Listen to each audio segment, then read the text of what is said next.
I don't know how long I've been down here. Could be 100 years, could be 1,000. Time doesn't work the same way when you're the size of a small island and chained to the bottom of the ocean. Yeah, you heard that right. Chained to the actual ocean floor. Let me back up. Because this story starts the way all truly horrible stories start, with me dying. Not in some dramatic blaze of glory way, not with a sword in my hand and a speech on my lips. I died confused, terrified, and absolutely furious about it. My name was Kale, just Kale. No fancy title, no legendary bloodline, no chosen one prophecy tattooed on my forehead. I was 23 years old, a sailor, one of the best on the Amber Routes, actually, not that anyone ever bothered to say it out loud. We had a crew of 11. We sailed the Amber Routes, trading spices and dyes between the port cities of the southern coast. It wasn't glamorous, it wasn't legendary, but it was mine. I built it from nothing, and I was proud of it. The crew trusted me. That mattered more to me than any title, any fortune, anything.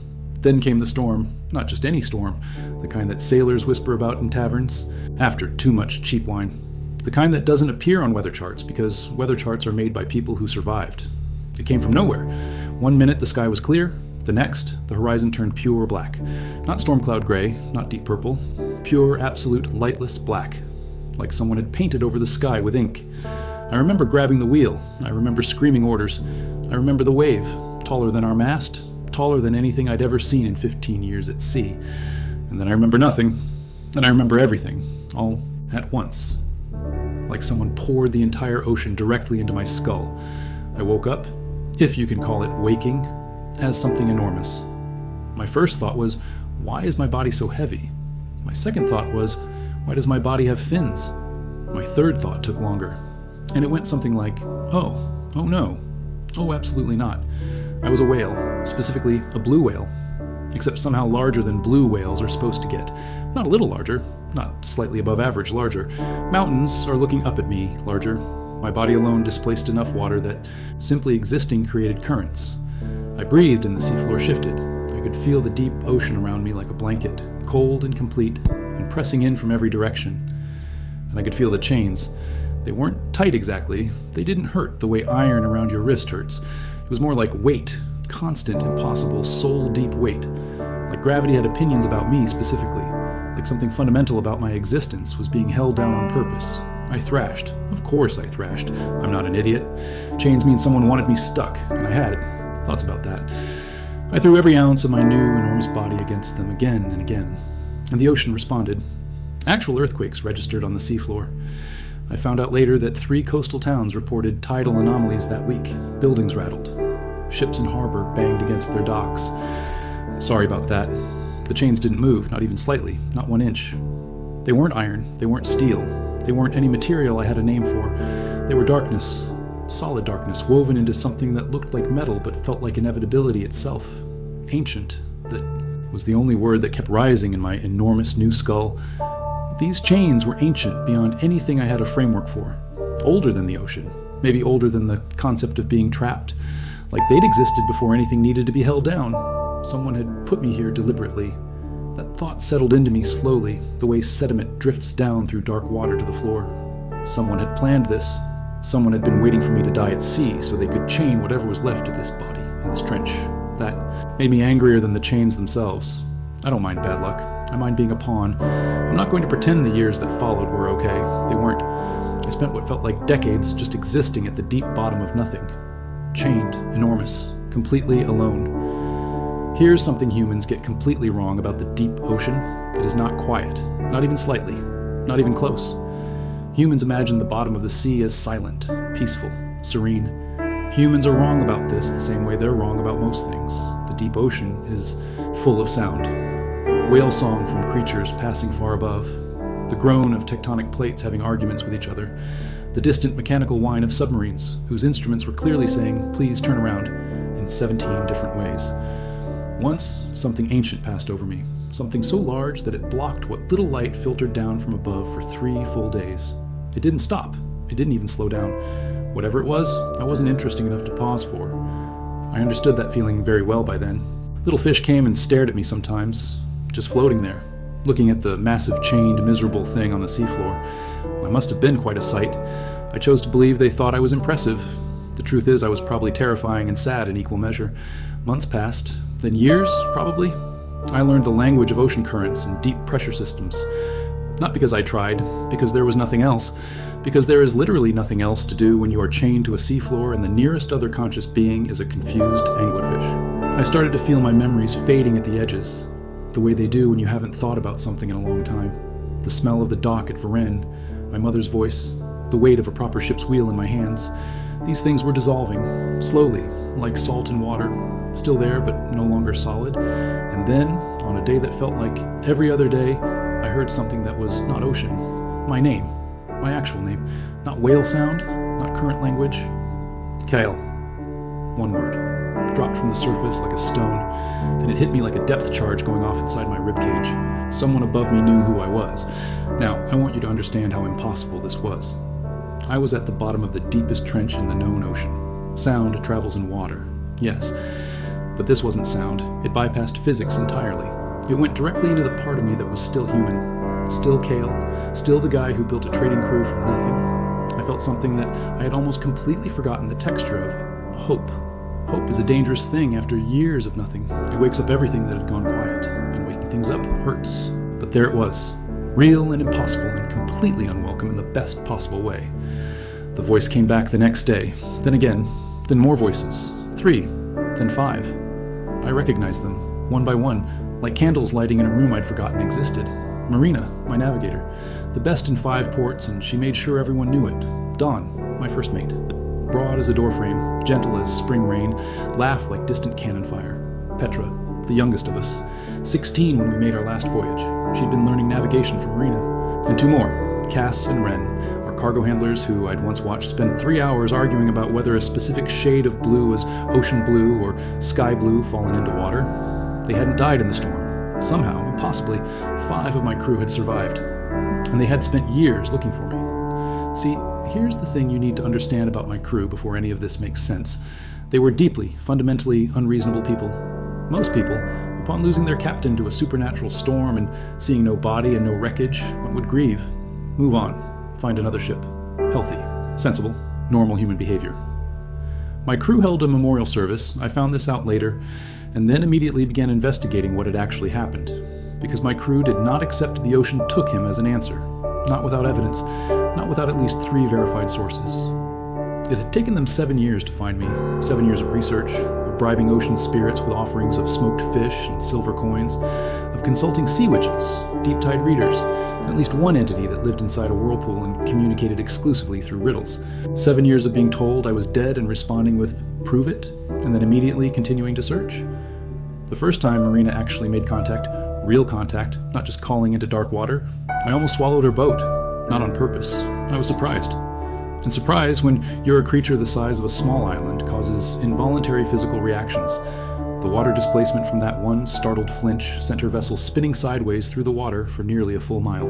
Kale. Her voice came through the water like a bell, and like something sharp and familiar and completely unmistakable. Kale, you absolute disaster. Stop moving the ocean.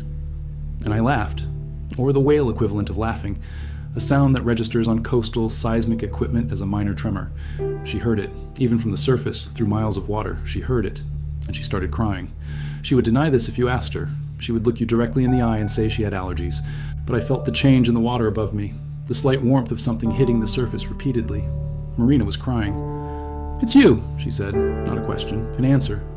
"I knew it, you stubborn idiot, I knew it. We're going to get you out," she said. "I don't know how yet, but we're going to." I wanted to tell her not to. I wanted to say the chains were ancient and immovable, and that she should go live her life. But Marina had spent 7 full years looking for me. You do not tell someone with that kind of commitment to stop. You just don't.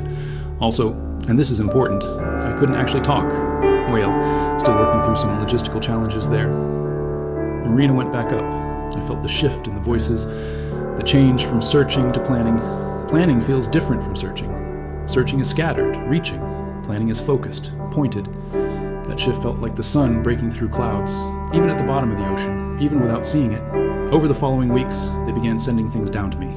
Weighted messages on treated cloth, released to drift through miles of dark water. Most dissolved before reaching me, but I could read the ink that came apart into the ocean if I paid attention. Little updates. Still working on it. Dawn lost 2 teeth trying to intimidate a deep spirit. He's fine. He says it was worth it. Petra says hello, and she's sorry it took so long, and she still thinks about the navigational lessons every day. Cass and Ren had the same argument they always have, except this time about whether the ocean is technically blue or gray. For the record, Ren won. I started sending messages back. The only way I could, by moving water. Specific pressure waves, deliberate patterns. Marina was always the smartest person on any vessel she sailed. It took her 6 days to realize I was communicating intentionally, 4 more to decode the pattern, 3 to develop a codex. She sent a message down that just said, "Oh," 3 letters. I could tell she'd held the cloth against her face before releasing it. So now we could talk. Slowly, imperfectly. With a vocabulary of pressure waves and dissolved ink and enormous amounts of patience. But we could talk.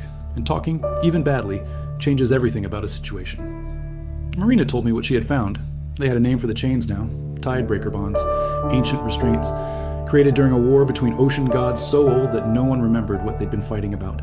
Made to hold divine creatures. Things with power that could rewrite coastlines. Things that shaped the world when they moved. "We think," Marina's message read, "whoever chained you mistook your soul for something much older." That was flattering and horrifying in exactly equal measure. The bonds couldn't be broken by force. She'd confirmed this across 17 separate sources. They couldn't be dissolved by any known magic. 40 sources on that. She was thorough. She was always thorough. They couldn't be bought, bargained, or negotiated away. Sea spirits had been very clear about this, apparently going so far as to laugh at the suggestion. But, Marina wrote, and I could feel her grinning even through dissolved ink, they can be unlocked. Every lock has a key. Even the ancient, divine, older than God's kind. The key had something to do with soul resonance, with a being fully becoming what it truly was. When completion happened, whatever that meant, the bonds recognized it and released. She didn't fully understand it yet. She admitted this freely, which for Marina meant she was genuinely uncertain, which was rare enough to feel significant. "But we're going to figure it out," she wrote. "We always figure it out." I sent back the pattern that meant, "I know, I believe you," which was true. Somehow, impossibly, after years of dark and silence and chains, I believed my crew. That belief was, I would later understand the beginning of the actual key. But I didn't know that yet. I just knew that far above me, in the world of light and sound and proper gravity, my people were moving, fighting, planning, being completely, unreasonably, magnificently unwilling to leave me down here. And that, just that knowledge, that simple fact, made the chains feel slightly lighter, only slightly lighter. The chains were still ancient and immovable and very much wrapped around every part of me. But slightly lighter is not nothing. At the bottom of the deepest ocean, in the dark, alone, slightly lighter is the whole world. Let me tell you about the specific day the plan moved from talking to doing, from hopeful theory to actual impossible action. Marina sent down a message that was longer than usual. It took 3 separate cloth pieces, weighted differently, released at intervals so they'd reach me in order. The first piece said, "We have allies." The second said, "More than you'd expect. Turns out you made an impression down there." The third said, "The deep things remember you. Kale, they remember you thrashing against those chains and shaking the whole ocean. They respect that." I sat with that for a while. The deep things. The ancient creatures I'd seen passing overhead in the dark. The things with no names in human language. They remembered me? I sent back a wave pattern. Marina decoded it quickly by now. It meant, "How?" Her answer came the next day. Just 4 dissolved words in the water. "You refused to stop." And I understood. Not logically. Deeper than logic. And whatever part of me was now made of ocean and old bone and dark water, the deep things didn't respect power the way younger beings do. They were old enough that raw power meant absolutely nothing to them. They respected persistence, the refusal to accept what was handed to you, the kind of stubborn that looks like madness from the outside.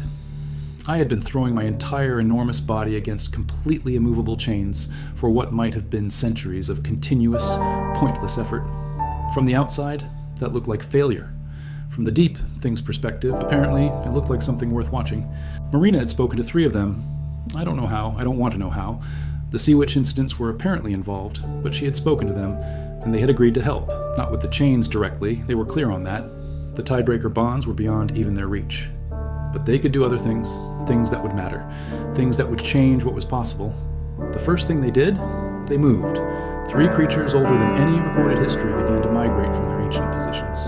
Not randomly, in very specific, deliberate directions, along specific currents, carrying something in their movement, a kind of weight and intention that altered the water itself. I felt it from below.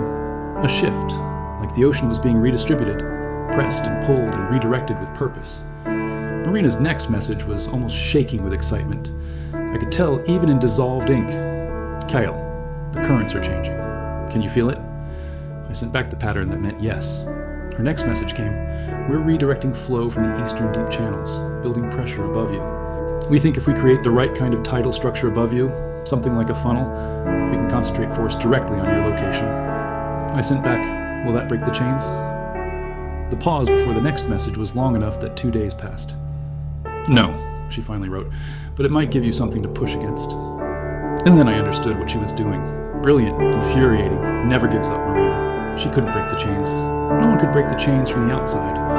But she could change my environment, build structure around me, give me leverage I didn't have before. The chains held me down.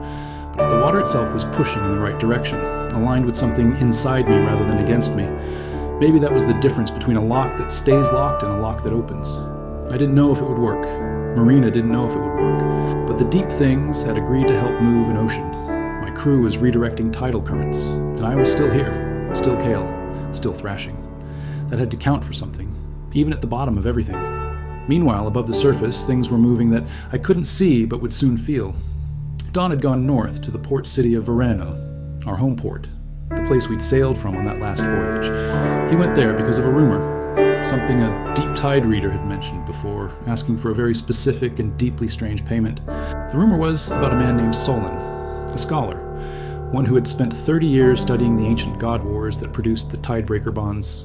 Not many scholars studied those old god wars at all. They were ancient enough that most serious historians had quietly reclassified them as mythology. But Solon believed they were real. He had spent his life saying so in rooms full of people who laughed at him. He had 17 unpublished manuscripts, 2 completely ruined academic careers, and 1 single absolute certainty that had never wavered. The tidebreaker bonds existed, and somewhere in the records of the God War, there was a description of how to undo them.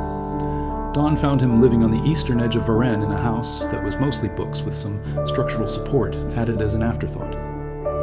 There's a man, Dawn said, from what I was told later, chained at the bottom of the deep ocean. We need to know how to free him. Solon reportedly looked at him for a very long time. Then he said, I have been waiting 30 years for someone to ask me that question.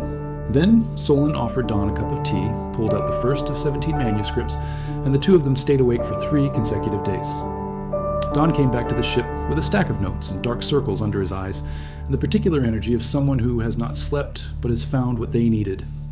Marina went through Solon's findings in about 4 hours, which according to Dawn was frankly offensive, given that it had taken Solon 30 years. What she found confirmed what she already suspected. The soul resonance theory was right, but there was more specific, more useful, and more terrifying in equal measure. The bonds responded to completion, to a soul fully inhabiting what it had become. For me, that meant being the whale, fully. Not a man trapped in a whale's body, not a human soul wrapped in something wrong.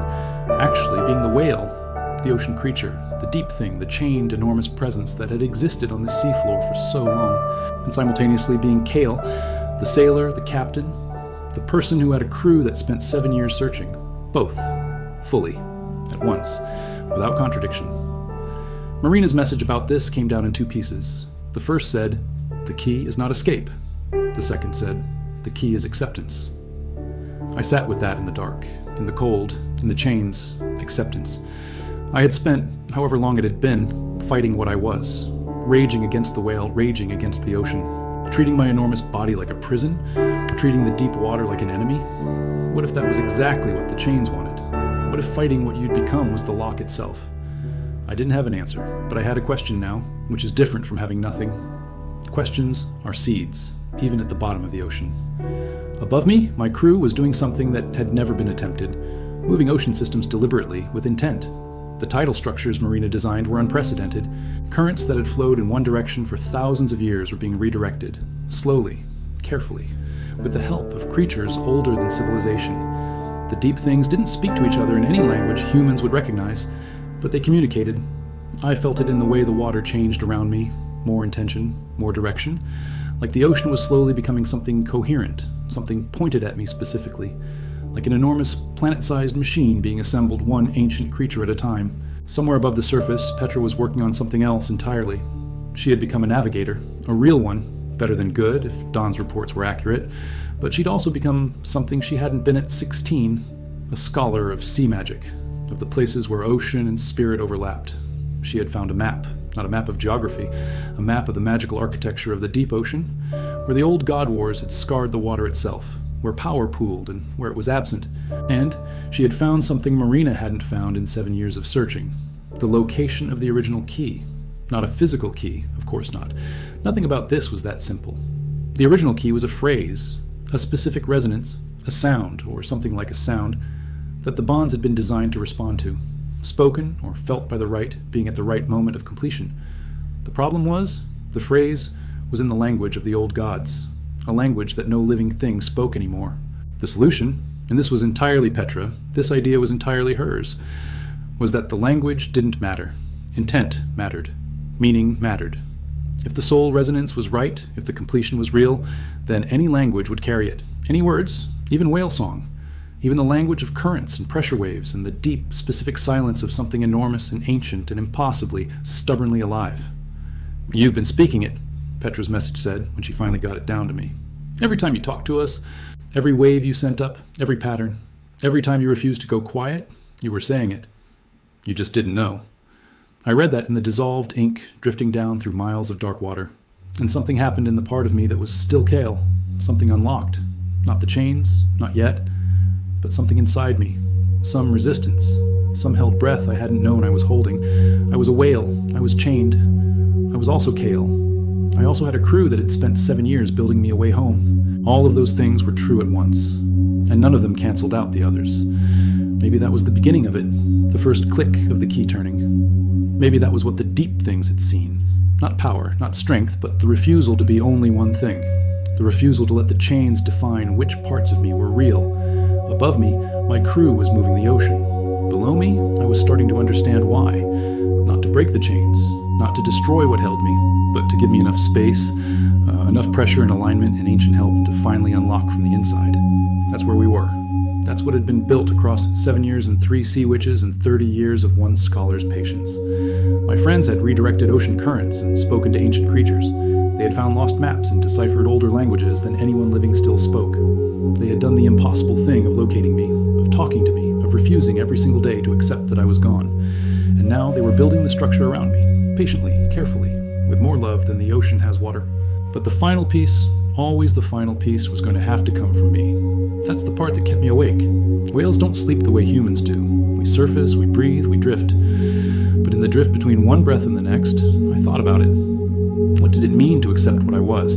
What did it mean to be fully, truly, without resistance? Both things at once. I didn't know yet, but I was going to find out.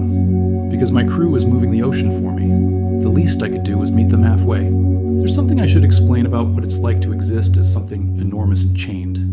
The loneliness isn't the worst part. I know that sounds wrong, but it's true. The worst part is the forgetting, the way time blurs when there are no markers for it. No sunrise because you're miles below where light reaches. No seasons because the deep ocean doesn't have them. No conversations to anchor a day. No meals. No sleep in the human sense. No anything. Just existence. Continuous and unmarked and identical in every direction. After a while, and I genuinely don't know how long after, I stopped counting days. I started counting whale things instead. Deep current shifts, the migration patterns of species that passed above me, the bioluminescent pulses of creatures that lived down here with me and had no idea what I was. I counted those.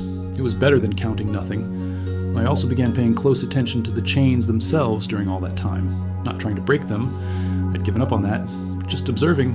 If you're going to be stuck with something for a potentially infinite amount of time, you might as well understand it. The bonds were extraordinary. Even I could admit that, as someone being held by them. They weren't uniform. They varied in thickness and darkness depending on... what? I spent a long time figuring that out. Emotion, I eventually realized. The chains responded to how I felt about them. When I raged, they thickened. When I pulled, they deepened. When I fought, they fought back harder. And when I stopped, when exhaustion took over and I simply floated there, not trying anything, they thinned slightly, not enough to matter, not even close to enough, but measurably. I filed that away. Information about your prison is always useful, even if you don't know how yet. The deep things that had eventually agreed to help Marina, I began to understand them better during those long, slow, timeless years at the bottom. They weren't malicious. They weren't benevolent either. They were simply old, in a way that made good and evil feel like small human categories. One of them passed directly over my position sometimes. I learned to recognize it by the particular signature of the way its body displaced the water. Enormous, probably older than the ocean floor I was chained to, something that predated the current arrangement of continents. It would slow slightly when it passed over me. Not stop, not interact, just slow, like a nod, like acknowledgement between things that existed outside normal rules. I started nodding back, with water, with the current my body created when I shifted weight. One day, it stopped completely and floated above me for what I estimated as 3 days. Not doing anything, just being there, present, in the way that something ancient and powerful can be present. I felt something come from it, not language, not thoughts, something older than both of those. The feeling of company, the specific sensation of not being alone. After 3 days, it moved on. But I held that feeling carefully, like something you can't put down without losing. It was shortly after that encounter that Marina's messages started coming more frequently, more urgently. Something was changing, not with the chains, with the plan. They were ready to try the tidal structure.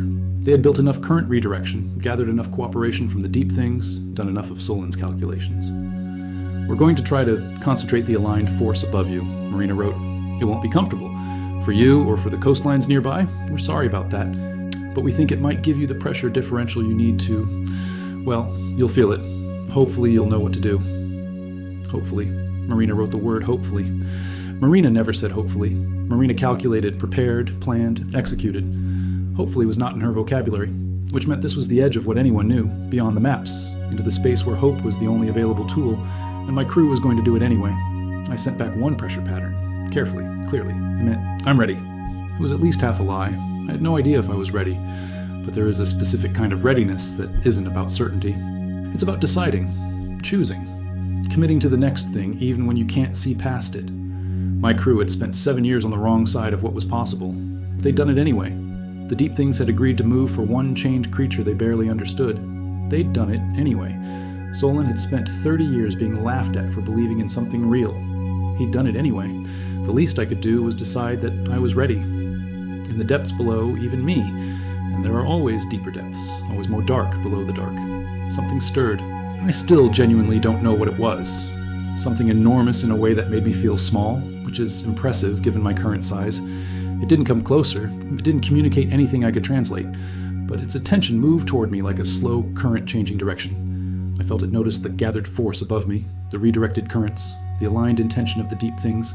It felt, and I'm translating something that has no human words into human words here, it felt curious. Whatever had been down there in the deeper dark, watching, it was curious about what was being built. That should have frightened me. Probably would have when I was just a 23-year-old sailor who thought he understood the ocean. But after however many years I had spent at the very bottom of the deepest ocean, I had gained something. I had genuine, hard-earned perspective. Let it watch. Let everything watch. Whatever was about to happen, whatever Marina had built above me, and whatever I was going to do with it, it was worth watching. My crew was ready. The ocean was ready. The ancient creatures were aligned. I didn't know if I was ready. But I had chosen to be. And in the end, that's the same thing. The first sign that something was actually happening came as a change in pressure. Not sudden, not dramatic. A gradual building intentional compression of the water above me. Like the ocean was taking a breath. Like it was gathering itself. I felt the deep things moving, not individually, together, in a pattern that shouldn't have been possible. Creatures that had never coordinated with each other in all their ancient existence, moving in the same direction, at the same time, pushing. The current above me shifted, not randomly, with purpose that could only come from a mind, from many minds aligned. From my crew. Marina was up there. I could feel the shape of the thinking in the current structure, the precision, the absolute refusal to waste anything. The tidal funnel was real. I could feel it building. And then something else, something I hadn't expected. The chains thinned, not broke, not weakened, but thinned the way they had during my moments of stillness, except more. Measurably more. Because the force pressing down on me from the aligned ocean was fighting the force pressing me down from the bonds. Not beating it, not winning, but creating competition. Creating space in the pressure where there hadn't been space before. And in that space, in that tiny, impossible gap between ancient restraint and impossible gathered force, I felt something. The part of me that was Kale, the part that was the whale, both of them, present, simultaneously, without one canceling the other. And it didn't feel like conflict, it felt like completion. I didn't have words for it then. I barely have words for it now, translating something that happened below language into language. It was like suddenly remembering that you had always been both things at once, that the sense of separation between them had always been the actual lie. The whale was Kale, and Kale was the whale. The ocean floor, and the chains, and the years, and the dark, and the crew above, and the deep things around. All of it, all at once, without fighting any of it. The chains trembled, just slightly, just enough to feel. But the ocean held its breath. And so did I. I need to tell you about something that happened much earlier, long before Marina found me, before any plan existed. I need to tell you about the dream. Whales don't dream the way humans dream. But I did. Once, I was still human in the dream. Standing on a dock I recognized immediately. The dock at Varennes. Morning light, salt smell, the sound of rigging moving in the wind. I was 23. I had my hands. Actual hands. I looked at them for a long time. The detail of the dream was extraordinary. Every callus in its exact right place. The scar on my left palm from a rope accident at 18. Everything exactly as it had been. Everything exactly as I remembered. And standing at the end of the dock, looking out at the water, was someone I didn't recognize. An old man, white-haired, wearing the kind of coat that sailors wear, but somehow cleaner than any working sailor's coat I'd ever seen. He didn't turn around when I approached. He just said without preamble, "You think the chains are the problem?" I stopped. "They are the problem. They're a symptom," he said. "The problem is older." "What's the problem?" He was quiet for a moment. The harbor water moved below the dock. Ordinary water. Sunlit water. "You've always thought the ocean was a place you crossed," he said. "A tool. A road." I wanted to argue. I'd been a sailor since I was 16. I respected the ocean. "Respect isn't the same as belonging," he said without me saying anything. "You respected it the way you respect a dangerous animal, carefully, strategically, always keeping some part of yourself separate. And then you became part of it." He finally turned around. He had eyes the color of deep water, not blue, the actual color of deep water, which is darker than blue and has things moving in it. "The chains held you," the old man said quietly, "because part of you agreed with them." I said, "I never agreed to be chained." He just looked at me. Not to being chained, to being separate, to being one thing and not another, human and not whale, sailor and not ocean. He looked at me for a long moment. "The bonds hold what resists transformation, what fights against becoming. You've been fighting for a very long time." The dock creaked under us. A seabird called somewhere. Ordinary morning at Varennes Harbor. "Then what do I do?" I asked. He smiled. It was a strange smile, like something that had been waiting a long time to be used. "Your crew is coming," he said. "They're going to move the ocean for you. They're going to do something that has never been done. Let them, and while they do, stop fighting what you are." He turned back to the water. "Both of what you are, all of what you are. The chains don't unlock from the outside." I woke up, surfaced, technically, because whales breathe, in the dark of the deep ocean. Still chained, still enormous, still Kale underneath all the whale. But something had shifted in the dream. Something had moved that wasn't a current. I didn't fully understand it yet, but I held on to it. A week later, Marina found me, and now we were here. The ocean gathered above me, the chains trembling, the beginning of something that everyone involved had decided was possible before they had any real reason to believe it. That's what I want you to remember. Going into what comes next, not the magic, not the ancient creatures, not the tidal structures or the impossible gathered force. The decision? My crew decided I was alive before they had proof. They decided to search before they had a direction. They decided to keep going before they had a plan. They decided to move an ocean before they knew they could. And somewhere in all those decisions, the actual key was being forged. Not from metal, not from magic. From the specific and unreasonable human refusal to accept that the person they loved was gone. The chains trembled in the dark. The deep things moved above me. Marina was up there, precise and tireless, refusing to let the currents fail. I was both things I had ever been, sailor and whale, human and ocean, simultaneously and without apology. And the lock was impossibly beginning to turn. Here is something that I think about a lot, even now. The deep things, the ancient ones, the unnamed ones, they didn't have to help. Let me be very clear about that, because it matters. The ancient deep things owed absolutely nothing to Marina, nothing to my crew, nothing to me. They were old before humans had language, before the first sailor ever looked at water and thought, I could cross that. They had watched civilizations rise and fall and disappear without stirring, and felt the weight of the God Wars pass above them without choosing a side. They were entirely, completely, fundamentally beyond caring about one chained creature on their seafloor, And they helped anyway. I've thought about why. Spent a lot of the dark, timeless time down there turning it over. The best answer I have is this. They were curious. Not about me specifically. About the situation. About what it meant that a group of small, short-lived, physically fragile humans had decided to do the impossible thing of moving an ocean. The deep things had seen power before, had felt forces that would have unmade the world. None of that had interested them particularly. But stubborn love. That was something different. That was something they had not, in all their uncountable years, seen produce results like this. I think they helped because they wanted to see what happened. Because the universe itself was curious about what stubborn love could accomplish when you gave it enough time. I like that theory. It makes the whole thing feel less like miracle and more like proof. Proof of a theorem that my crew had been running for 7 years. Above me on the surface, Marina was running mathematical calculations that no one had ever needed to attempt in the entire history of ocean navigation. She was working with numbers that described the movement of entire ocean systems, the kind of math that would have made the academics who taught her navigation question their careers. She'd never been formally trained in deep-tide mathematics. She taught herself in 7 years, while also managing the practical work of keeping a crew funded, supplied, and pointed in the right direction. Dawn told me afterward that she slept maybe 4 hours a night in those final months, that the dark circles under her eyes had dark circles. She'd eat half a meal and forget the other half because she'd already started calculating again while the plate was still in front of her.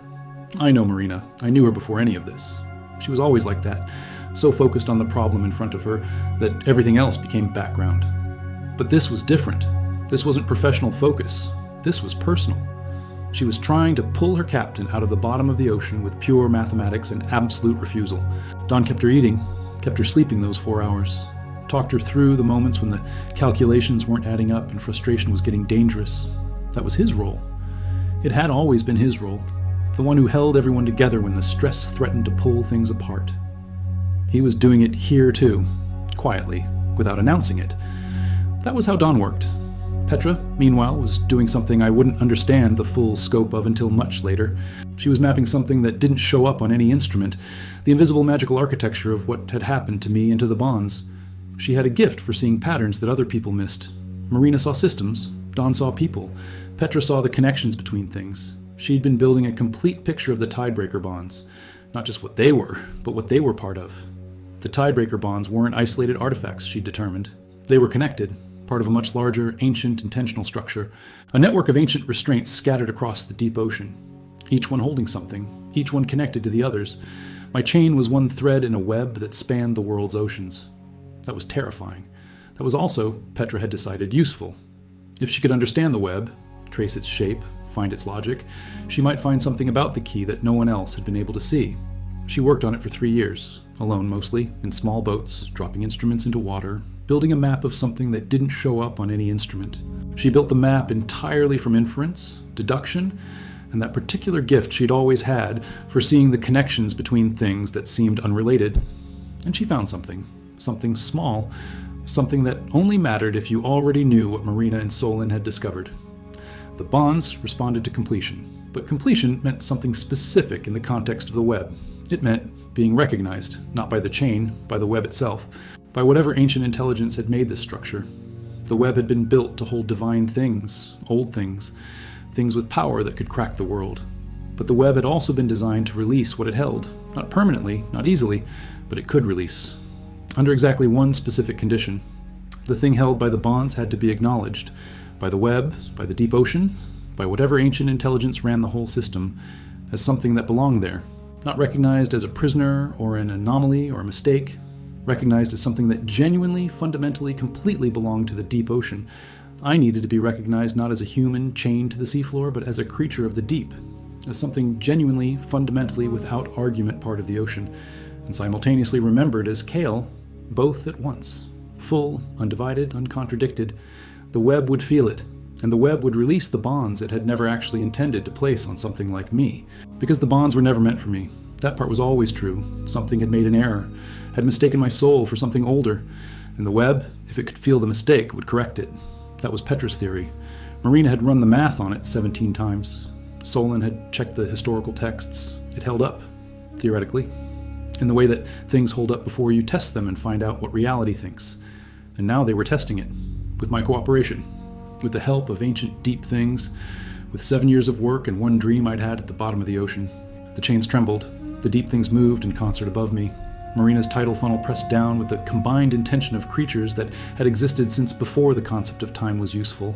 And I, kale whale, chained creature, sailor, deep ocean thing, person who was remembered, I stopped fighting. I stopped fighting the whale, stopped fighting the dark, stopped fighting the chains, stopped fighting all of it, everything, every ounce of resistance I had been carrying for as long as I could remember.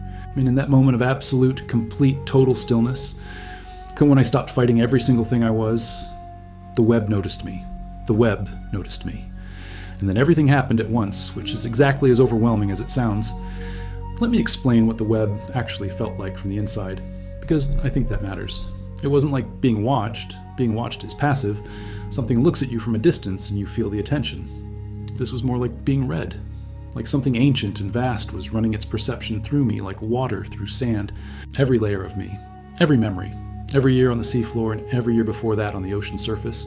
The storm, the crew, the dock at Varennes, my mother's hands, the weight of a ship's wheel at dawn, all of it passing through whatever the web was made of, being assessed, categorized, understood. It was not comfortable. It was not painful either. It was simply total, the way deep ocean pressure is total. You don't feel it pressing on one side of you. You feel it everywhere simultaneously. It is simply the whole environment becoming pressure. That was the web. Complete, ancient, paying attention in a way that nothing had paid attention to me in years. And then it stopped. The reading ended. The vast attention pulled back slightly, not gone, just redistributed. And the chains, the tidebreaker bonds that had held me in place for what might have been centuries of dark, loosened.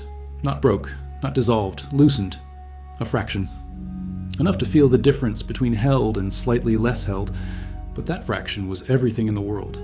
Because Marina had spent years building for exactly that fraction of movement. Above me in the surface world, she had constructed a tidal system that would have been utterly impossible without the deep thing's cooperation. Currents redirected across thousands of miles of ocean, pressure differentials that shouldn't have existed, existing. The focused force of that structure poured down through miles of water, aimed at exactly my position. And with the chains loosened by that fraction, with that tiny gap the web had opened by recognizing me, the force hit, and I moved. Not freed, not even close to freed. But I moved for the first time in years in a direction I chose. The sensation was extraordinary, and I will try to describe it accurately. It felt like breathing after drowning, like the first full breath of air that your lungs take in after they've been empty long enough to forget the sensation. Every part of me expanded into that tiny space of movement. Every part of me remembered what moving freely felt like. And then the loosening stopped. The chains settled back, not to where they'd been, slightly less tight than that, but settled. And I was still chained. And the ocean above me was still impossibly churning with Marina's work. Above the surface, she felt the movement. I know because her next message came down within an hour. It was 2 words.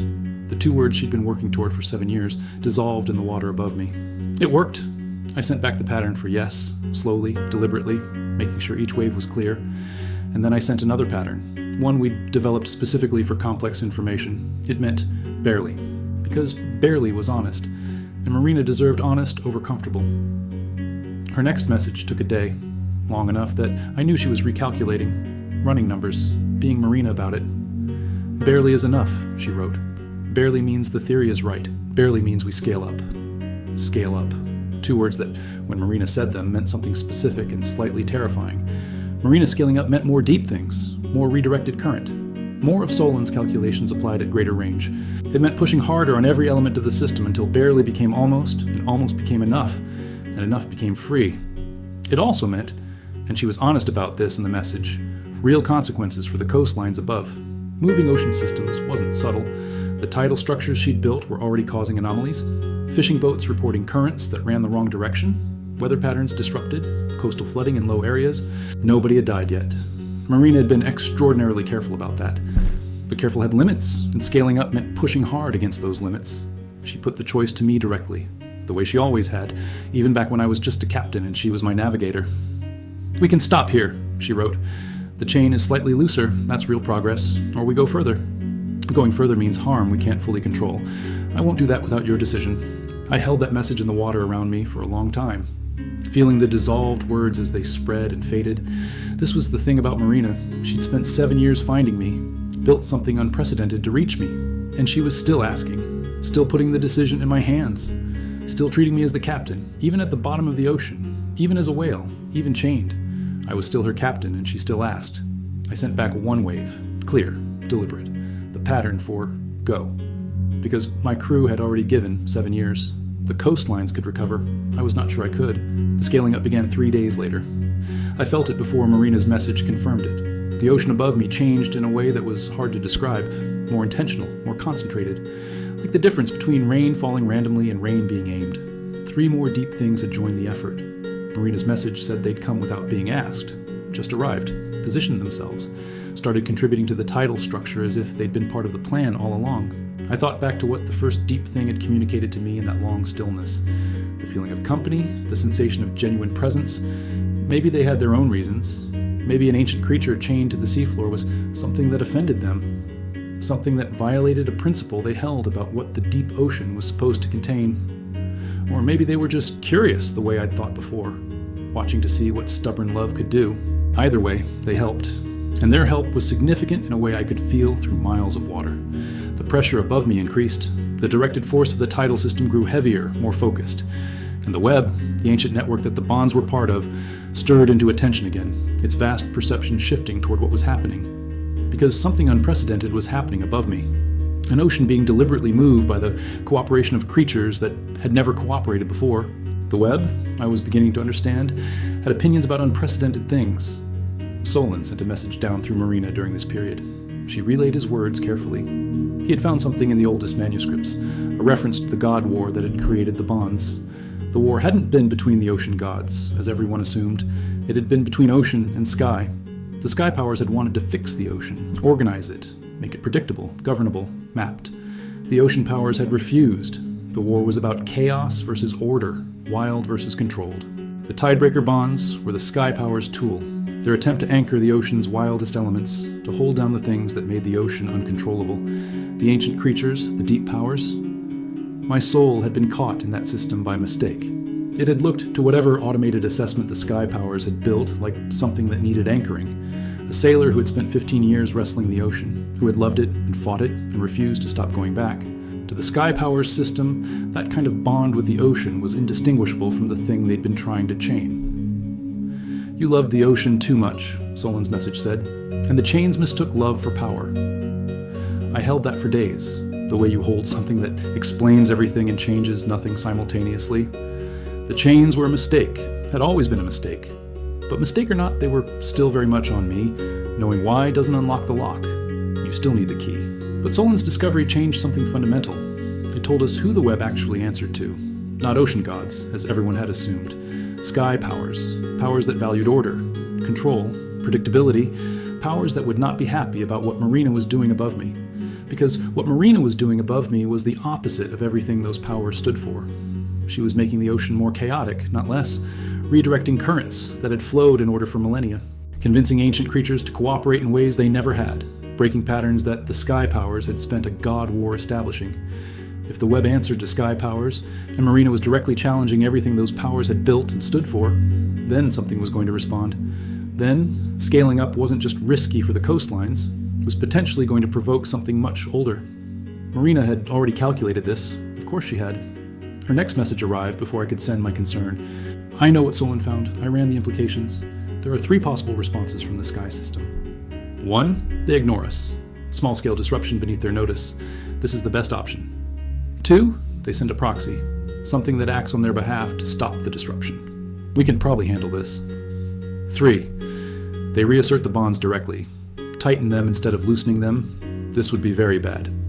She paused. I knew she was pausing because the next message came 2 hours after the first. I think it's option 2. I think they're already watching. And I think you should know. So is something else. The something else. I'd felt it too. The thing in the deeper dark that had stirred when this all started. The thing that had watched with what felt like curiosity when the deep things first began to move.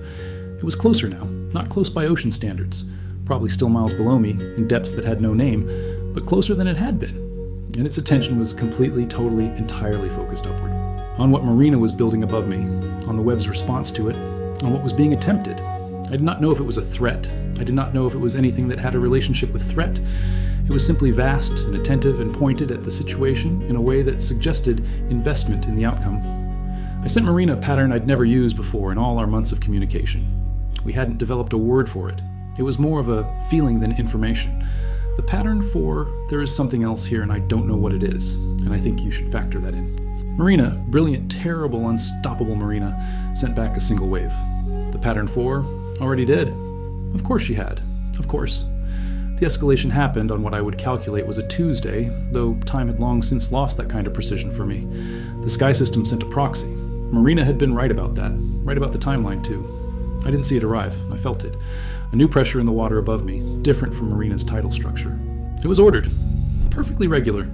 The complete opposite of the organic, living chaos of Marina's redirected currents and cooperating ancient creatures. It felt like pure math made physical.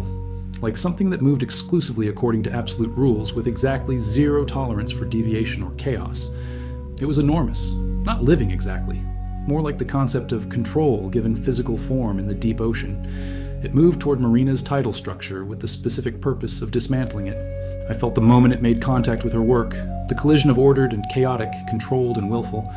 Marina's construction shuddered, the deep things scattered briefly, instinctively from the pressure of absolute order. For 3 minutes, and I counted every second, the tidal system weakened. The force above me decreased, and in that decrease, the chains tightened back to where they'd been before. All the progress reversed. I'm not going to pretend that didn't hit me. It did. Years of nothing, then hope reversed. That's a specific kind of despair that I wouldn't wish on something I deeply disliked. But then something happened that none of us had planned for. Not Marina, not Solon, not the deep things. The thing from the deeper dark moved, not toward the proxy, not toward me, toward the web itself. It rose from whatever depths it had occupied, and it placed itself between the sky system's proxy and Marina's work. Not fighting, not blocking. Simply existing there between one thing and another in a way that communicated something I couldn't translate. The proxy stopped. The ordered pressure halted. The mathematical force of the sky system's representative paused, and then it retreated, pulled back deliberately toward the surface world, back toward whatever ordered structure it had originally descended from. The deep things regrouped. Marina's tidal system rebuilt itself, stronger than before in the places that had faltered. The chains loosened again, more than before. The fraction became almost 2 fractions. And the thing from the deeper dark sank back to where it had come from. Job apparently done. Point apparently made. I sent Marina the pattern for, "Did you see that?" She sent back, "Yes, and I have no idea what that was." Solon apparently had ideas. His message came down the next day, relayed through Marina's dissolved ink. He had found a reference, buried in the oldest part of the oldest manuscript. Something that predated the God War. A name. Not a name in any living language. A name in the language the deep ocean used before anything else had language. The name translated roughly and precisely as something like, "The one who existed in this place before the chains were ever conceived or made." The thing below me was older than the tidebreaker bonds, older than the God War, older than the concept of anchoring. The ancient thing had existed in these depths before anyone in any world had decided that wild and uncontrollable things needed to be held down permanently. And it had, apparently, opinions about what was happening to me. About a soul being held by chains that had never been meant for it. I thought about those flat, ancient eyes I'd felt rather than seen. The specific quality of attention from something that had existed before existing was complicated. Maybe it wasn't curiosity at all, the way I'd initially assumed. Maybe it was something far simpler, something so old it predated curiosity as a concept. Recognition. The specific sensation of seeing something that reminded you of what you'd been once before the world decided what things were supposed to be. I had been a sailor who loved the ocean too much. The thing below me had been the ocean itself before anyone thought to organize it. We were, in some way I genuinely couldn't fully articulate even to myself, the same essential kind of problem being held by the same essential kind of system. And it had decided, without being asked, without negotiation, without any language either of us could properly speak, that problems of the same kind should look out for each other. I sent it a pressure wave, the most deliberate thing I could manage. Not words, not information. Just presence. Just, I know you're there and I know what you did and I am aware. The water below me shifted, subtly, in a pattern that was not random. The pattern said, in whatever the deep ocean used instead of language, I know. That was enough. More than enough. The situation, already extraordinary, had become something I didn't have a category for. My crew above me, moving entire oceans with determination and mathematics. An ancient entity below me, holding the sky system's enforcement at bay without being asked. And me in the middle, both things at once, the chains loosening fraction by fraction as the web continued to read me. continued to assess whether what it was holding was actually what it was supposed to be holding. This is when Petra's contribution became critical, not her map, though that had been essential. What became critical was the thing she'd discovered about the key, the resonance, the soul completion requirement. She had found, in her years of studying the magical architecture, that resonance wasn't binary. It wasn't present or absent, locked or unlocked. It built, accumulated, like light slowly filling a room. Every time the web read me and found both things, sailor and whale, human and ocean, without conflict between them, the resonance accumulated. The key turned a little further. The lock moved toward open rather than closed, which meant the loosening wasn't random. The chains weren't responding to Marina's force directly. They were responding directly to me. To every specific moment I stopped fighting what I was and simply allowed myself to exist as both things simultaneously. Marina's tidal structure was giving me space to do that. The Deep Things cooperation was giving me stability. The ancient thing from the deeper dark was holding the sky system's proxy at a distance, preserving the space Marina had built so the work could continue. But the actual key, the real turning of the actual lock, was happening inside me. Had been accumulating, building, turning fraction by fraction for a while now. Every night, or what passed for night at the bottom of the lightless ocean, I thought about what the old man in the dream had said. Both of what you are. All of what you are. Stop fighting what you are. I had been fighting for so long that stopping felt like surrender, like giving up, like accepting something wrong. But what if it wasn't accepting something wrong? What if it was accepting something true? I was Kale. I was also whatever this enormous ocean creature was. Both things were true simultaneously. The chains existed because something ancient and systematic had looked at those two truths together and decided wrongly that they absolutely could not coexist. But they did coexist. They had coexisted the whole time. I just hadn't stopped fighting long enough to feel it. The resonance built, fraction by fraction. The chains loosened fraction by fraction. And above me, Marina redoubled her efforts, because the loosening was working. The theory was proven. She had done the impossible thing, and then she had done it again, and then she had kept doing it. That's who Marina was. That's who all of them were. Dawn, holding the crew together through 7 years of people telling them it was hopeless. Petra, building a map of something invisible out of inference and patience and a gift for connection. Solon, spending 30 years on something real that everyone around him called mythology. The deep things, ancient and vast and entirely unbothered by the opinion that cooperation was impossible. The thing below me, older than everything the world had names for, deciding quietly and without discussion that problems of the same kind looked out for each other. And my crew, my unreasonable, stubborn, completely unwilling to give up crew, who had found me at the bottom of the world. I thought about all of them while the chains loosened. I thought about what it meant to be held by something like this. Not just the bonds, everything. The network of care and determination and sheer refusal that surrounded me. Maybe that was part of the resonance too. Maybe the key wasn't only internal. Maybe completion wasn't something one being achieved alone. Maybe it required being seen, being known, being held, not by chains, but by the kind of holding that my crew had been doing for 7 years. The kind that didn't restrict, that didn't anchor, that simply said, I know you're there and I believe in you and I am not leaving. The chains had always held me down, but my crew had always held me up. And those were not the same thing. They were not even in the same category. One was imprisonment, the other was home. And somewhere in the recognition of that difference, in the feeling of the distinction between those two kinds of holding, the resonance built higher than it had ever reached before in all the time I'd been down here. The chains trembled everywhere at once, every link, every connection.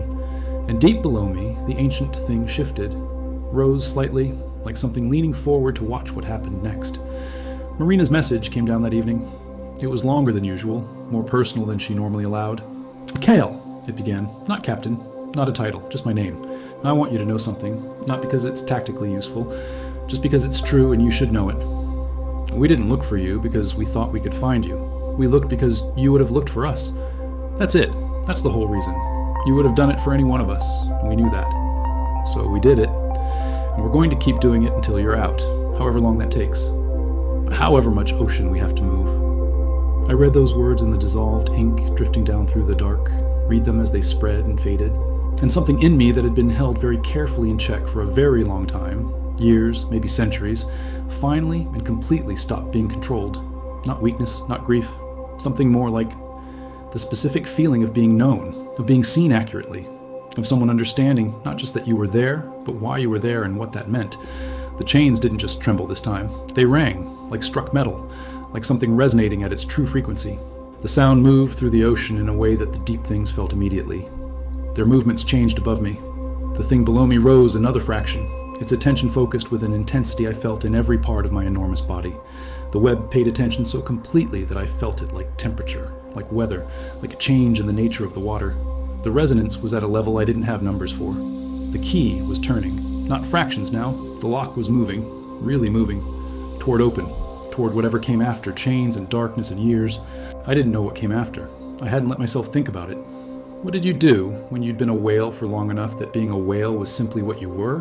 What came next, when the thing that had defined your existence for so long was no longer there? I didn't know. But Marina was above me. Dawn was above me. Petra and Cass and Ren were above me.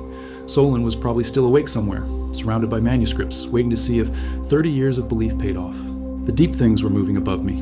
The ancient thing was watching below me, and I was Kale, and I was the whale, and I was both things, and neither thing was a mistake. The chains rang again. The lock moved further, and somewhere in the gap between one breath and the next, between one version of what I was and whatever came next, I stopped waiting, stopped holding myself in reserve, stopped keeping any part of me back from what was happening.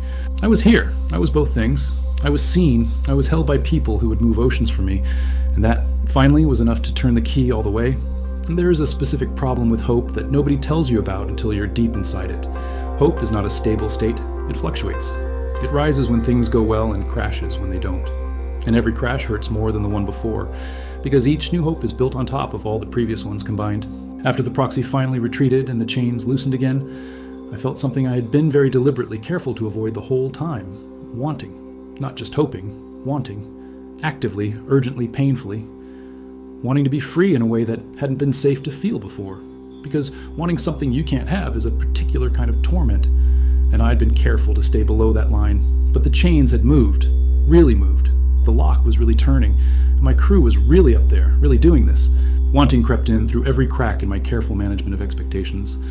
It filled the spaces where nothing had been, and it hurt, this wanting. The specific ache of it was something I'd forgotten, but the hurt was real. And real, after so long in the numb dark, was its own kind of welcome. I started to remember things more sharply, not the dissolved ink and water memories I'd been protecting like fragile things, actual vivid memories. The specific blue of the sky over the amber routes at noon in midsummer. The sound of the crew arguing over card games in the hold when the sea was calm and there was nothing else to do. The smell of the dock at Varennes after rain. That particular combination of salt and wet wood and fish and cook smoke from the taverns. The feeling of a wheel in my hands, real hands, with the specific calluses from specific ropes in specific places. These memories hit me the way the original depth charge had hit me. The one that detonated inside me when Marina first called my name down through the water. Sharp, precise, painful in the specific way that missing something real is painful, not the dull ache of missing something abstract. I was going home. The thought arrived fully formed and certain, and no matter how I tried, I couldn't push it back down below the surface of my awareness. I was going home. I genuinely didn't know yet what that meant in practical terms. I had no idea what form home would take for something enormous and oceanic and still chained, but the direction of it, the general orientation, toward people who knew me, toward the world above the water, that felt real, in a way that nothing had felt real for a very long time. Above me, Marina had received reports from Solon about the sky system's proxy, about what had driven it back. She sent a message down that was careful and precise in the particular way that meant she was worried, genuinely worried, but had not yet allowed herself to panic. Solon believes the proxy will return. With reinforcement, the sky system doesn't give up on established order easily. She had a plan for that. Of course she had a plan. Marina always had the next plan before the current one finished. The plan involves something she was calling a counter-resonance, a new application of the existing tidal structure that used it in a way it hadn't been used before. Not to push concentrated force down toward my chains this time, but to create a specific pattern in the ocean water that matched the web's own operational frequency. Something that said in the language of order and mathematics that the sky system understood, this has already been decided. The web had recognized me. The resonance was building. The key was turning. These were facts that existed now. The sky system's job was to enforce decisions. If the web had made a decision, however incompletely, then enforcing differently was an inconsistency. And the sky system, Marina had concluded through Solon's research, absolutely could not tolerate internal inconsistency any more than it could tolerate chaos itself. It was elegant. It was exactly the kind of solution that Marina arrived at when she'd been thinking for 3 days straight, use the enemy's own logic against them. Find the internal contradiction. Make the system enforce its own error correction. I sent her a carefully composed pattern. It took me longer than usual to get the pressure waves exactly right, to make sure the meaning translated clearly. The pattern said, "This is brilliant, and I want you to know I genuinely hate that you're still smarter than me, even after all these years apart." She sent back the pattern for laughter. A series of quick, light pressure waves we'd developed early in our communication. It remained one of my absolute favorites. The counter-resonance took 12 days to build, 12 days of Marina doing calculations that made Solon's manuscripts look like rough notes. 12 days of the deep things holding their positions in complex patterns that had never in all their existence been asked of them before. 12 days of the thing below me maintaining its sentinel position between the sky system and the situation above me. 12 days of me practicing what the old man in the dream had told me. Both things, all things, without fight. Getting better at it. Slower to resist, quicker to settle. More familiar with the sensation of existing as multiple true things simultaneously. On the 12th day, Marina completed the counter-resonance, and the sky system's proxy returned as Solon had predicted. Not one this time. Three. Three ordered mathematical absolute rule entities descending through the water. I felt them. Cold and precise and completely without the kind of life that makes things uncertain. They moved toward Marina's tidal structure with the specific efficiency of something that had done this before, and then they stopped. Because the counter-resonance had reached them first. The web's frequency, the pattern that said, "This has already been decided," the internal inconsistency made visible. I felt the pause, the proxies hovering in the water above me, reading what Marina had built, reading the frequency, checking it against their operating instructions, finding the contradiction. The sky system had sent them to restore order. But the web's resonance said that what was happening was already an order event. A being was being correctly assessed and correctly released. That was the system working as intended. The proxies, unable to contradict the web's own frequency, unable to tolerate inconsistency, withdrew, all three of them, back to wherever the sky system held its operations, back to their ordered, predictable existence. The tidal structure rebuilt and strengthened itself. Above me, the deep things let out what might accurately be described as a collective deep ocean sigh of relief, and the chains loosened more than they had at any point since the beginning, more than I'd thought was possible at this stage. The lock was more than halfway now. I could feel the difference between mostly locked and mostly unlocked. Marina's message came down within the hour. It was unusually short for her. Just 5 words. "We're getting you out. Soon. Soon." The most careful word she'd ever sent me. Not a promise, not a guarantee, not a timeline. But for Marina, soon was an operational statement. It meant she could see the path from here to done. I sent back one wave, the pattern we'd used since the beginning. The first one she'd decoded, the one that meant, "I know, I believe you." The thing below me, that ancient sentinel that had decided to look out for a problem of the same kind, I felt it acknowledge the exchange, not with words, with the particular shift in the water that meant witnessed. 3 entities. Marina above me, calculating. The ancient thing below me, holding. Me in the middle, becoming. The key was almost all the way turned. The lock was almost all the way open. The chains were almost, that terrible, beautiful word. The distance between almost and done can be an inch or an ocean. I didn't know which it would be, but for the first time in what might have been centuries, I thought it was going to be an inch. The next challenge arrived in a form none of us had anticipated. Not from the sky system, not from anything external. It arrived from inside me, which, in retrospect, should have been obvious. The most important things always do. I had a dream, not the Varen dream, that was specific and clear and felt like a message delivered once. This was different, messier, more real in the way that real things are messier than delivered messages. I was in the ocean, not at the bottom, in the water, suspended somewhere in the middle, dark, where light doesn't reach and depth is theoretical. And I was both things, clearly, completely, without effort. Kyle and the whale and something that was neither and both, and someone was talking to me. Not the old man from the dock, someone younger, someone I recognized. It was me, or it had been me, or it was a version of me from before the storm. 23-year-old Kale, standing somehow in the ocean the way people stand in dreams, looking at me. "What are you doing?" the younger me asked. "Getting free," I said. "And then what?" I didn't have an answer. The younger me looked at me with the specific patience of someone who knows you don't have an answer. "You've been down here so long," the younger version of me said, with that infuriating patience. "What actually happens to you when you're up there again?" Good question. Extremely inconvenient question. The kind of question that arrives when you're almost at the finish line. What did happen? If the chains released, if the resonance completed, if the lock opened, was I Kale again? Was I the whale? Was I something that had been both for so long it had become a third thing? The ocean shifted around me in the dream. The younger me waited with that infuriating patience. I don't know, I finally said. Yes, you do, he said. You just don't like the answer. And then the dream ended, and I was back on the seafloor with the chains and the dark and the loosened but not gone bonds, lying there with a question I didn't want to answer but absolutely had to. What was I when this was done? What came out the other side? The chains had changed me, not just the time, the actual being chained. The years of existing as something enormous and oceanic. I had the language of currents. I understood the deep things in a way no human had ever understood them. I knew the texture of the web, the frequency of ancient order, the feeling of things older than names. I knew what it was to be vast and present and part of something that extended in every direction without limit. Could I be Kale again after that? Just Kale? Just a sailor? Just a person who understood the sea in a normal human way? I didn't think so. And the younger me in the dream had been right. I'd known that for a while. What I was becoming, what the resonance was completing, wasn't a return to what I'd been. It was a completion of what I'd been becoming since the storm, since the chains, since the first moment I existed as both. I was going to come out of this as something that hadn't existed before. A sailor who was also the ocean. A human who carried the deep things understanding in whatever body waited for him above the water. Not smaller than I'd been, not larger than the whale. Something different. Complete in the way that the storm had interrupted before it could finish. That was what the resonance was building toward. Not rescue, not return. Completion of a transformation. And accepting that, fully, without reservation, without grieving what would be different, that was the final piece, the last thing the key needed to turn all the way. I held the understanding in the dark, felt its weight, let it settle into every part of me that was still resisting, and then I let go.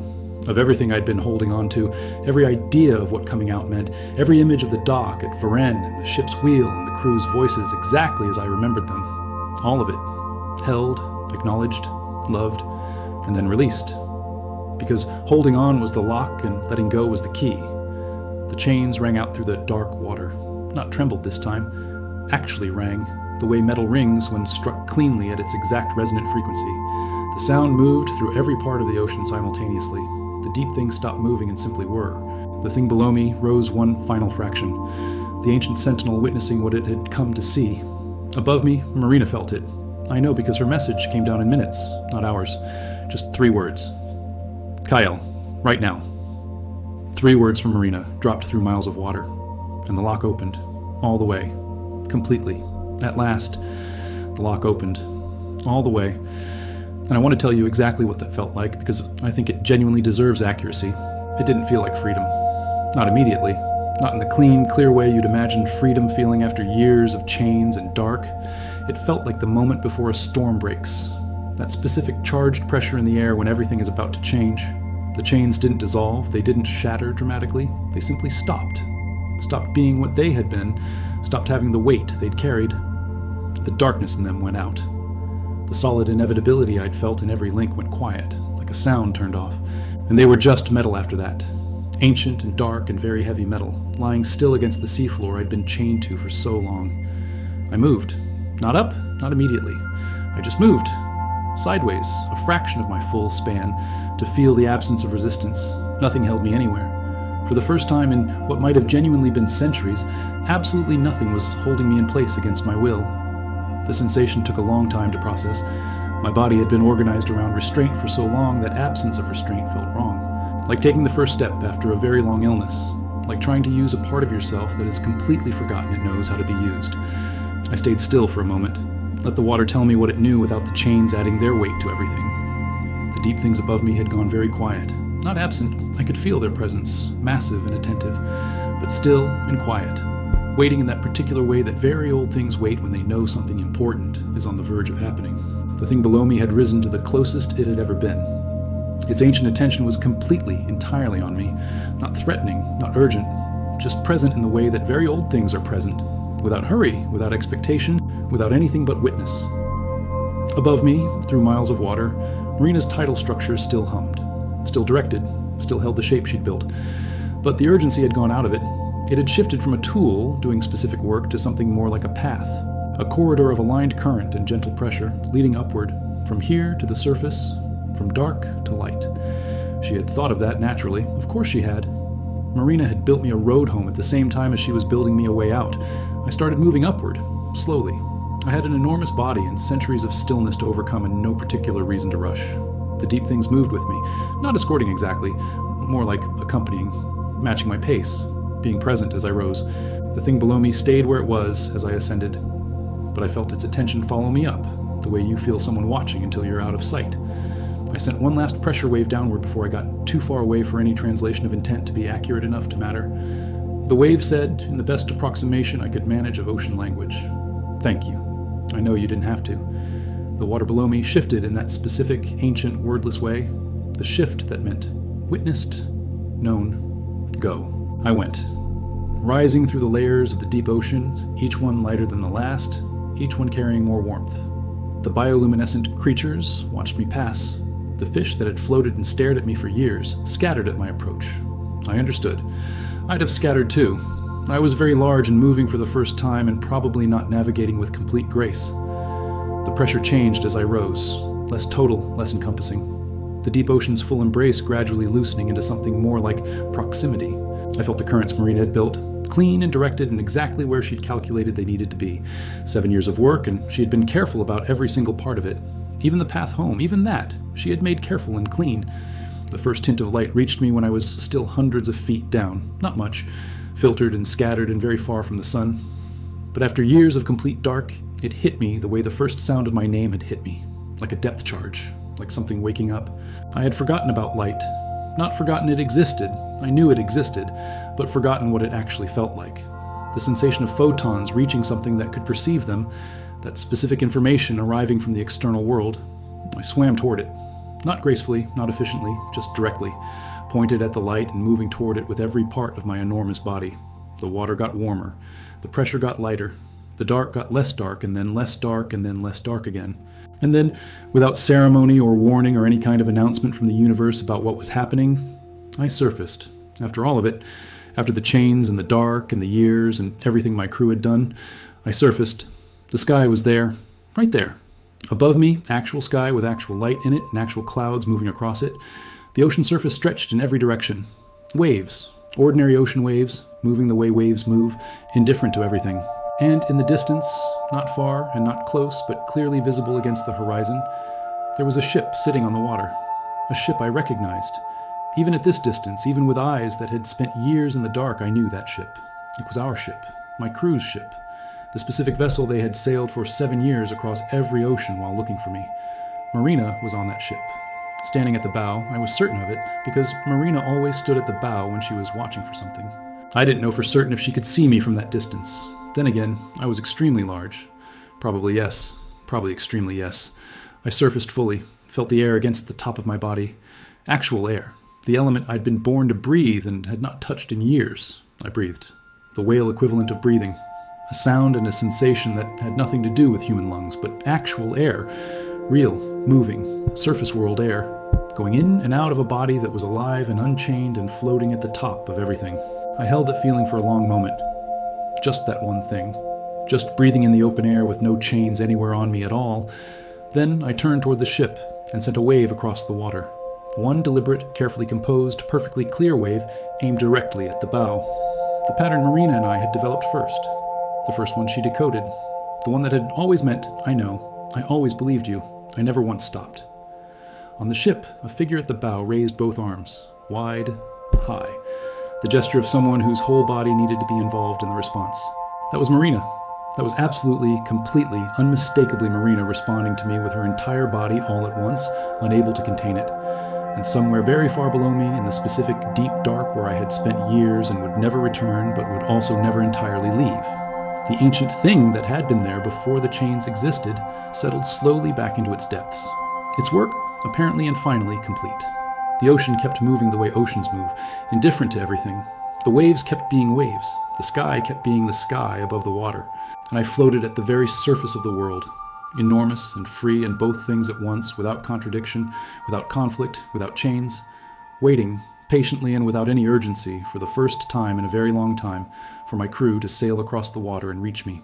The ship reached me in about an hour. I spent that hour floating and trying to remember how to exist without weight pressing down on me from every direction. Turns out, after years of deep ocean pressure, the surface felt wrong. Too light, too open, too much sky. I kept expecting the water to get heavier, kept bracing for the familiar compression of the deep. It didn't come. The water stayed light and warm and full of sun, which was its own kind of disorienting. I had forgotten what sun felt like on the top of your body. Actual direct sunlight, not the memory of it. It was warm. Obviously it was warm. That's what sunlight does. But the specific quality of that particular warmth was something I had absolutely no current reference for. Like finding something you lost so long ago that you forgot. The real thing felt different from the memory of it. I floated and tried to process and watched the ship get larger and tried not to do anything too dramatic with the water. I'd already caused enough tidal anomalies. The coastlines had been through enough. I could be still for 1 hour. The ship was close enough to read its name when I heard it. A voice, carrying across the water without any technology. Just a human voice, projected with everything it had, aimed at the largest thing on the surface of the ocean. Kale. Marina. I would know that voice if I had been underwater for 10,000 years instead of whatever this had been. She was at the bow. Of course she was at the bow. She was always at the bow when she was watching for something. I sent a wave. Gentle.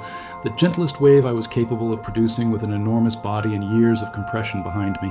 I used the pattern we'd had since the very beginning of our communication. The first one she'd decoded. The one that had always meant, I know, I'm here. I'm still here. On the ship, I saw her go still. Then she sat down, right there on the deck at the bow, legs crossed, like she'd simply run out of standing. 7 full years.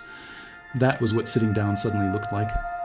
The specific physical expression of what 7 years of refusing to stop moving finally felt like. The ship slowed as it approached. Careful navigation. Someone at the wheel who understood that coming too close to something my size had consequences. That would be Petra. Petra always understood proximity and consequence in a way that made her exceptional at navigation. I matched the ship's pace as it came alongside me. Or as alongside as it could get, given the size differential. I was significantly larger than the ship. This was going to be a logistical challenge I had not thought through. Don was at the railing. I recognized his silhouette. Broad shoulders, the particular way he stood, like he expected the deck to challenge him. He looked at me for a long time without saying anything at all. I could see him taking in the scale of what I had become, measuring it against whatever he'd imagined. Then he said it at completely normal volume, not shouted, not projected, just talking to me across the water the way he always talked. You look different. And that, just that, those 3 words at normal volume, was so perfectly and completely Dawn that something in me that had been very tight finally let go completely. Cass and Ren were there too, side by side at the railing, the way they always stood everywhere, inseparable. Ren was crying. I could see it from here, which told you something about how hard she was crying. Cass had her arm around Ren's shoulders and was also very clearly crying while pretending she was not. Some things about people don't change regardless of what the ocean does to you. That was one of them. Marina had gotten back up. She was standing again, arms crossed, looking at me with an expression I recognized. It was the expression she wore when she had finished a calculation, and the answer was what she'd hoped, but she wasn't going to celebrate until she'd checked it 3 more times. I sent her a wave. A different pattern this time. One we'd developed late in our communication for complex things. It meant, you did it. This was you. This was all of you, and I need you to know that I know that.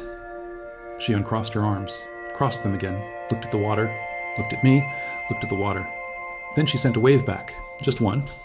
The pattern 4, obviously. That was never in question. Are you all right? I sent. Working on it. She sent back. Acceptable answer. We will figure out the rest. That was Marina. That had always been Marina. We will figure out the rest. I believed her completely and without reservation. I had believed Marina for 7 years of impossible things. I was absolutely not going to stop believing her now. Petra appeared at the railing eventually.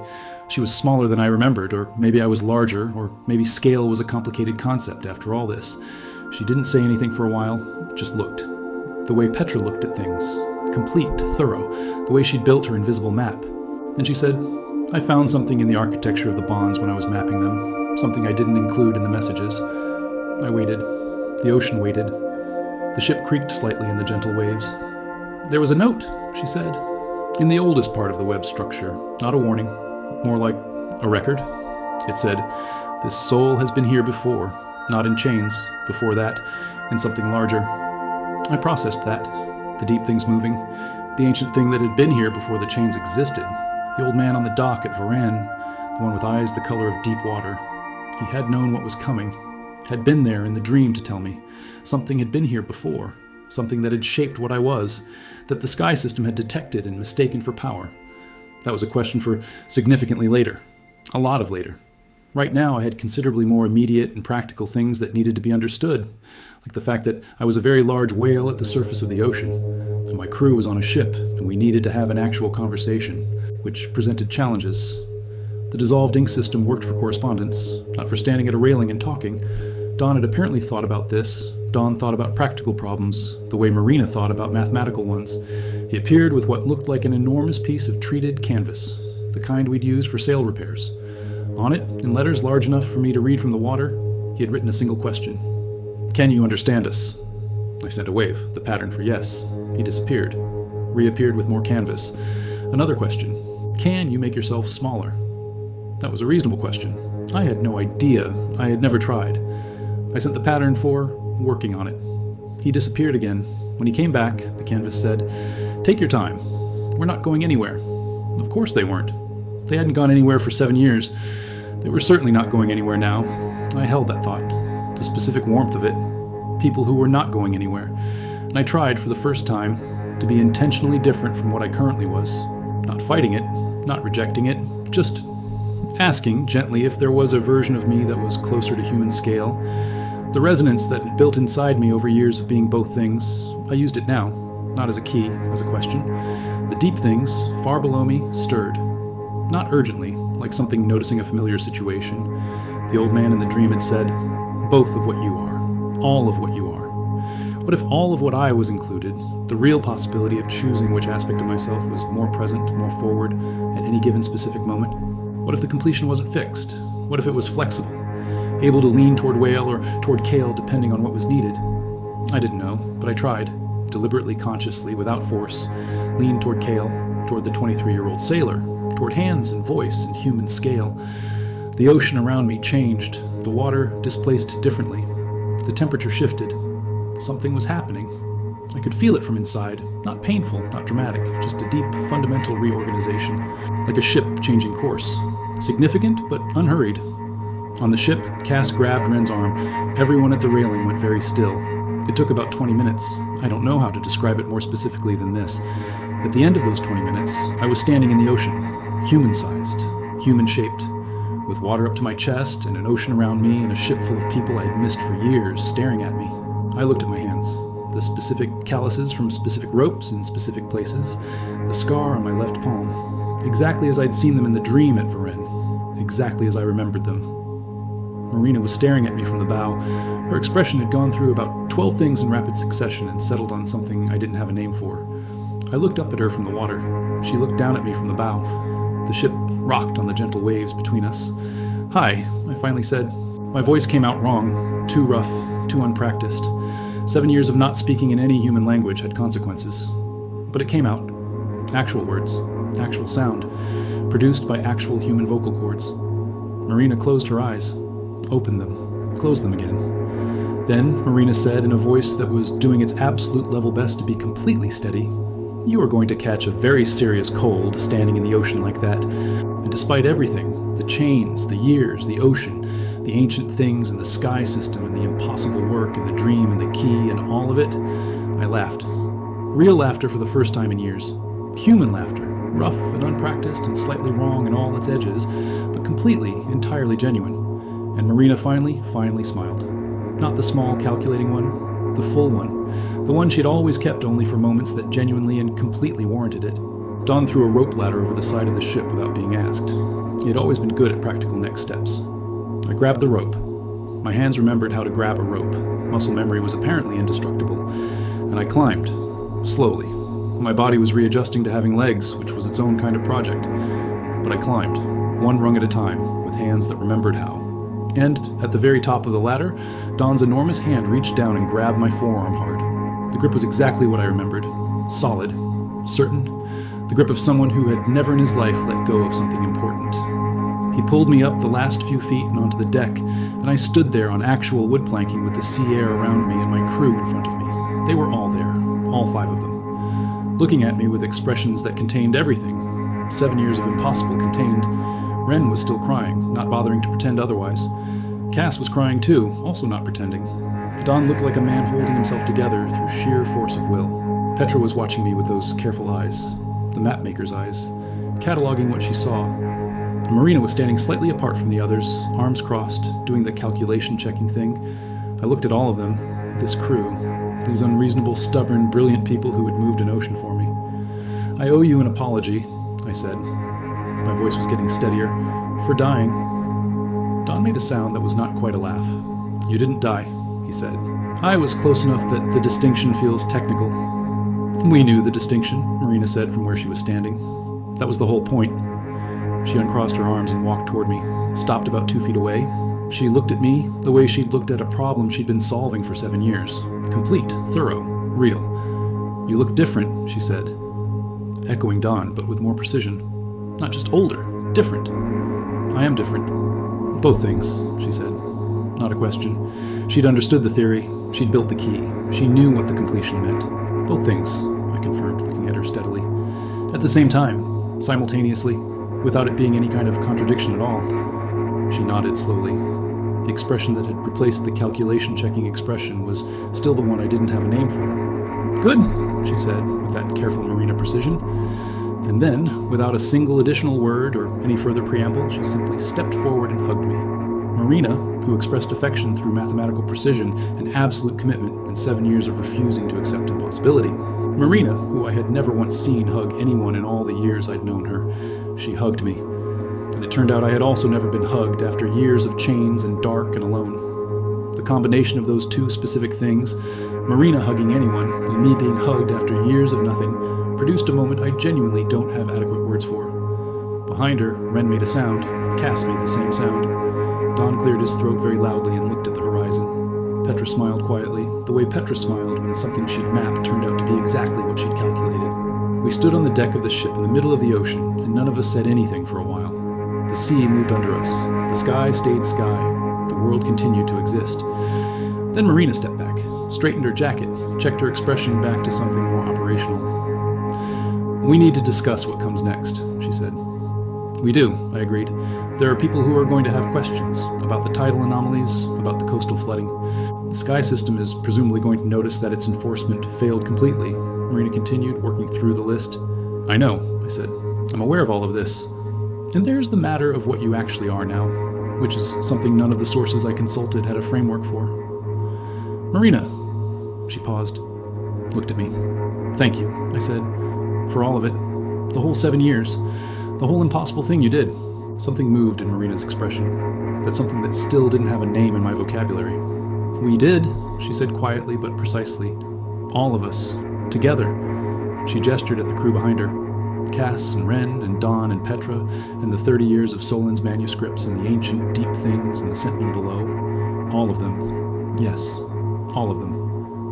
"All of you," I said. "Thank you." Ren burst into a fresh round of tears. Cass followed immediately.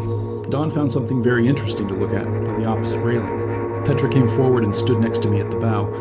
She looked at the ocean the way she always looked at the ocean, like it was a map of something she was still reading. "There's something else," she said quietly, so only I could hear. "From the architecture, the note about being here before." "I know," I said. "I felt it, down there." "It's not finished," she said. "The transformation, it's not done with you?" I thought about the old man on the dock, the eyes like deep water, the knowledge he'd carried. "I know that too," I said. She nodded. We stood there together, looking at the ocean that had held me for years and was now holding us up. "But right now," she said. "Right now we sail home," I said. She smiled. The full one, not the quiet, calculating one. The one that meant she had known what the answer would be. "Varen?" she asked. "Varen," I said. And behind us, Marina was already at the wheel, because Marina was always already at the next thing. The ship turned. The sails filled. The ocean stretched ahead of us, familiar and enormous, but completely different from how I'd known it. I stood at the bow. The wind was in my face. The sun was actually warm and not a memory of warm. And somewhere very far below us, below the ship, below the water, in depths that had no name, something ancient settled. Something that had waited since before the chains existed to see this specific moment. The moment when the thing it had watched over finally surfaced and sailed home. I felt it, the way I could still feel things in the deep water, even from the surface. A shift, a settling. Something like, yes, this was what I was watching for. And then it was just the ocean, and the ship, and my crew around me, and Varan ahead of us. Let me tell you what the journey home actually felt like, because it was genuinely not what I expected, and I think the honest version of it matters more than the clean version. I had expected relief. The specific, clean decompression of a tension held for years, finally and completely releasing all at once in one clear moment. What I got instead was complicated. The way real things are complicated instead of the way expected things are. The first night on the ship, I couldn't sleep. Not because of pain or fear or anything that dramatic. My body kept expecting the deep ocean pressure, kept waking up in the absence of it, kept recalibrating. The air was too thin, the sounds were too varied. Wood creaking, water against the hull, the crew's breathing. After years of the single overwhelming presence of the deep, the very texture of the surface world was loud. I lay out on the open deck because the enclosed cabin felt wrong, too small, too still, and I looked up at the stars above me and tried carefully to relearn them. I had known the stars before all of this. Every Amber Route sailor did. Celestial navigation was considered the most basic level of professional competence, but I had spent years below the light, and the sky felt like something being returned to me after it had been kept somewhere else. Every star was its own specific welcome. Every constellation was a word in a language I was relearning. Don found me there at some point before dawn. He sat down without asking, which was correct. We sat in silence for a while. Don had always been good at silence that meant something. Eventually he said, "Petra told me about the note in the architecture. About you being here before." I looked at him. He was looking at the stars. "I don't know what that means yet," I said. "Neither do I," he said. "But I wanted you to know that it doesn't change anything, for any of us." I thought about that. About what it would mean if there was something ancient in me that had existed before Kale, before the sailor, before this life. Not even a little? I asked. He turned to look at me then. Don, who had held this crew together for 7 years, who had never once suggested they give up. "Not even a little," he said. "You're our captain. You were always our captain. Whatever else is in there with you." That was Don. That had always been Don. "I missed you," I said. Simple, true, inadequate. "Yeah," he said. "We missed you too, all of us, every single day." We sat there until the stars started fading. Then Don went below and I stayed on deck and watched the sun come up. I had not watched a sunrise in years. The specific sequence of it, dark to gray to pink to gold to blazing. It was better than I remembered. Or I was better at receiving it than I had been before. Marina found me when the sun was fully up. She had a mug of something hot, which she handed to me without asking. Tea. Real tea. The specific kind that had been available at every port on the Amber Roads. I held it in both hands and smelled it before drinking it, and Marina stood next to me and said nothing. After a comfortable amount of silence, Marina said, "I've been running calculations on what you are now, specifically." "And?" I asked, because Marina's calculations always led somewhere. "There's no precedent," she said. "In all of Solon's research, in all the maps Petra made, in everything the deep things communicated, nothing like this has happened before." "Sailor and whale and both things and whatever was here before," I said. "Yes," she looked at the ocean. "Which means we don't know what you can do, what the scope of it is." "That sounds like something you'd consider a research opportunity." She almost smiled. "It's going to require documentation." "Obviously," I said. "And testing will be needed," she said. "Careful, systematic, fully documented testing of every capability." "Also completely obvious," I agreed. "And you're going to have to tell people what happened," she said. "Not everyone, not in detail. But the tidal anomalies were noticed, the coastal flooding. 3 nations sent inquiries." That was a reasonable concern. We had moved an ocean. People had noticed the ocean moving. "What did you tell them?" I asked. "Unexplained deep current event," she said, which is technically accurate. Very technically. I am a technically accurate person. I drank the tea. The sun moved across the sky at its normal pace, completely indifferent to everything that had happened below the water. "The sky system," I said, raising the question that had been in the back of my mind. "The proxies. They'll almost certainly try again at some point." "Solon thinks not," Marina said. "The web recognized you. The counter-resonance established it as an order event. Retrying enforcement would be a system contradiction. The sky system can tolerate a lot of things, but not its own inconsistency." "Exactly. And the ancient thing below?" She was quiet for a moment. "Petra says it's settled back, deeper than before. She doesn't think it's gone. She thinks it's waiting." "For what?" "For whatever comes next," Marina said. "For whatever you become." That was the question, wasn't it? What I became. I was Kale. I was also something that had been here before Kale. I was also the ocean in ways I didn't fully understand yet. The transformation wasn't done, Petra had said. Not done with me. I thought about that as the ship sailed north toward Varennes, about what not done meant. The resonance was still in me. The key had turned, the chains were gone, but the resonance itself, the thing that had built for years and finally completed the lock, it was still building, still accumulating. Like it had momentum that the release hadn't ended. I could feel things I hadn't been able to feel before, not just the deep water below us. The current we were sailing on, its history, where it had come from, where it was going. The other ships on the ocean, too far to see but present in the way that currents carry information. The weather forming 3 days east of us. The tectonic shift happening under a continental shelf somewhere to the south. The ocean talking. The way it had always talked, but now I could hear it. Not as an enormous, chained creature far below, as a person standing on a ship with hands and a voice and a crew, who happened to also understand things that no human had ever understood before. That was new. That was part of whatever the not-done transformation was building toward. Solon met us at the dock when we arrived in Varennes. He was exactly what I'd expected from Don's description. A small man with more manuscripts than furniture who had spent 30 years on something real while everyone around him called it mythology. He looked at me with the expression of a man who has just seen the conclusion of his life's work arrive in person. I looked at him with the specific feeling of meeting someone whose 30 years of belief had been part of the reason I was free.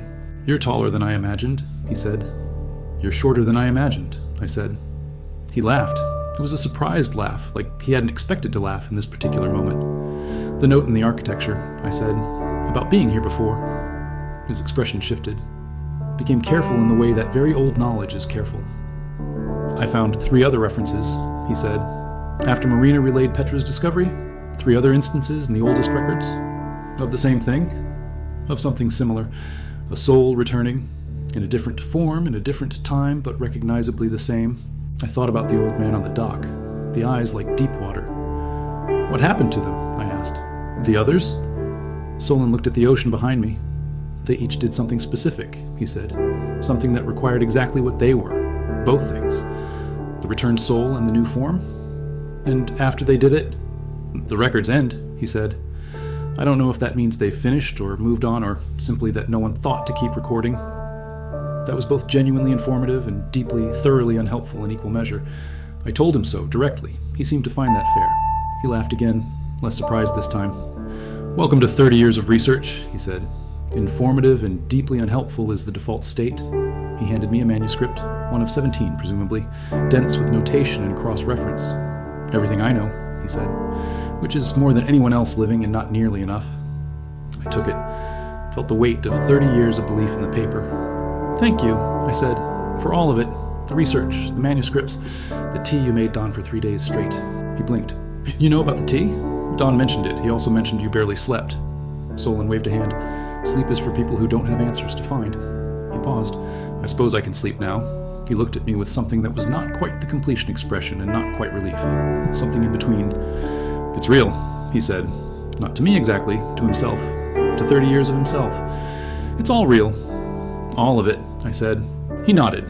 Then he picked up his coat and walked away toward his house full of manuscripts, and I suspected he was going to sleep for approximately a week. Varennes was the same. Of course it was. 7 years was not so long for a port city. The docks were the same, the smell was the same, the particular quality of the evening light was the same. I walked through it slowly. My legs were still adjusting to land, which had its own specific quality of wrongness. The ocean was behind me and to my left, and I could feel it in a way that I absolutely had not been able to feel it before. Not through the water, but through myself. Not just hear it or smell it, feel its currents, its temperature variations, the information moving through it in every direction. It was like having a sense I hadn't known I was missing until I had it. The world was larger than it had been. Not threatening, not overwhelming, just larger, more present, more detailed. I stopped at the dock where the old man had stood in the dream, the specific dock, the one I had recognized immediately. It was empty now, just wood and rope and the smell of salt and the evening light doing what evening light does. I stood there at the dock for a while, just thinking about what Petra had said on the ship, about the architecture. Not done yet, still transforming, still becoming. Thinking about 3 records in Solon's oldest manuscripts, 3 instances of something returning, each one doing something specific, each one requiring exactly what they were. I didn't know yet what mine was, what the specific thing was that required being Kale and being the ocean and being whatever was here before. But I was at Varennes. My crew was behind me. The ocean was to my left and I could hear everything it was saying. And whatever came next, whatever the not-done transformation was building toward, I was going to face it as both things. Without chains and without the dark and without the weight and the years of absolute nothing, that specific context mattered enormously to how this felt. With Marina running calculations and Dawn holding things together and Petra mapping what couldn't be seen and Cass and Ren arguing about what color the water was and Solon somewhere sleeping off 30 years. I looked at the ocean from the dock at Varennes in the evening light. The ocean looked back, not with eyes, with the particular way water moves when it knows something.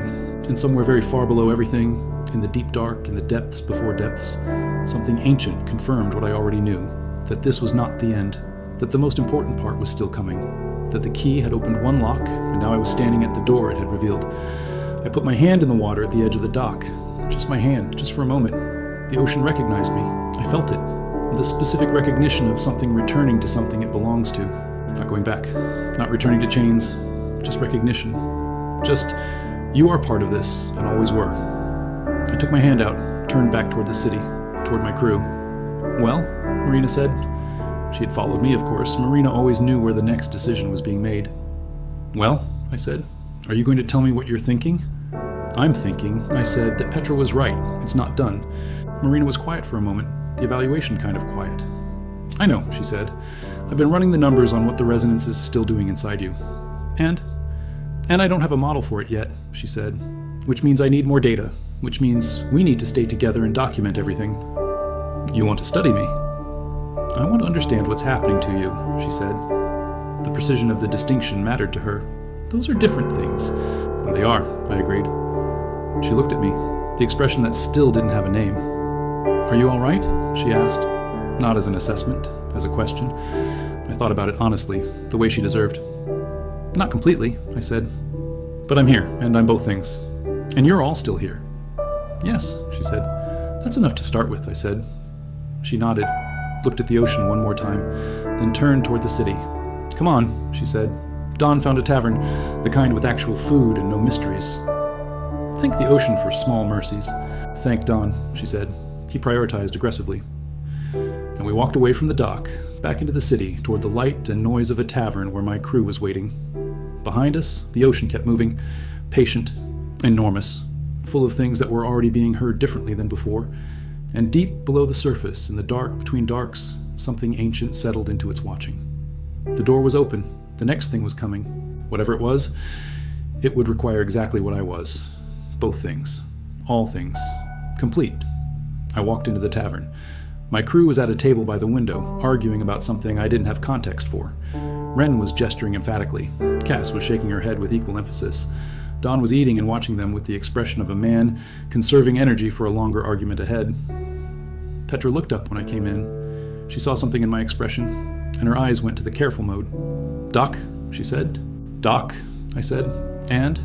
Still not done, I said. But here, ready. She nodded, moved her chair over slightly to make room. I sat down at the table. Marina sat down directly across from me.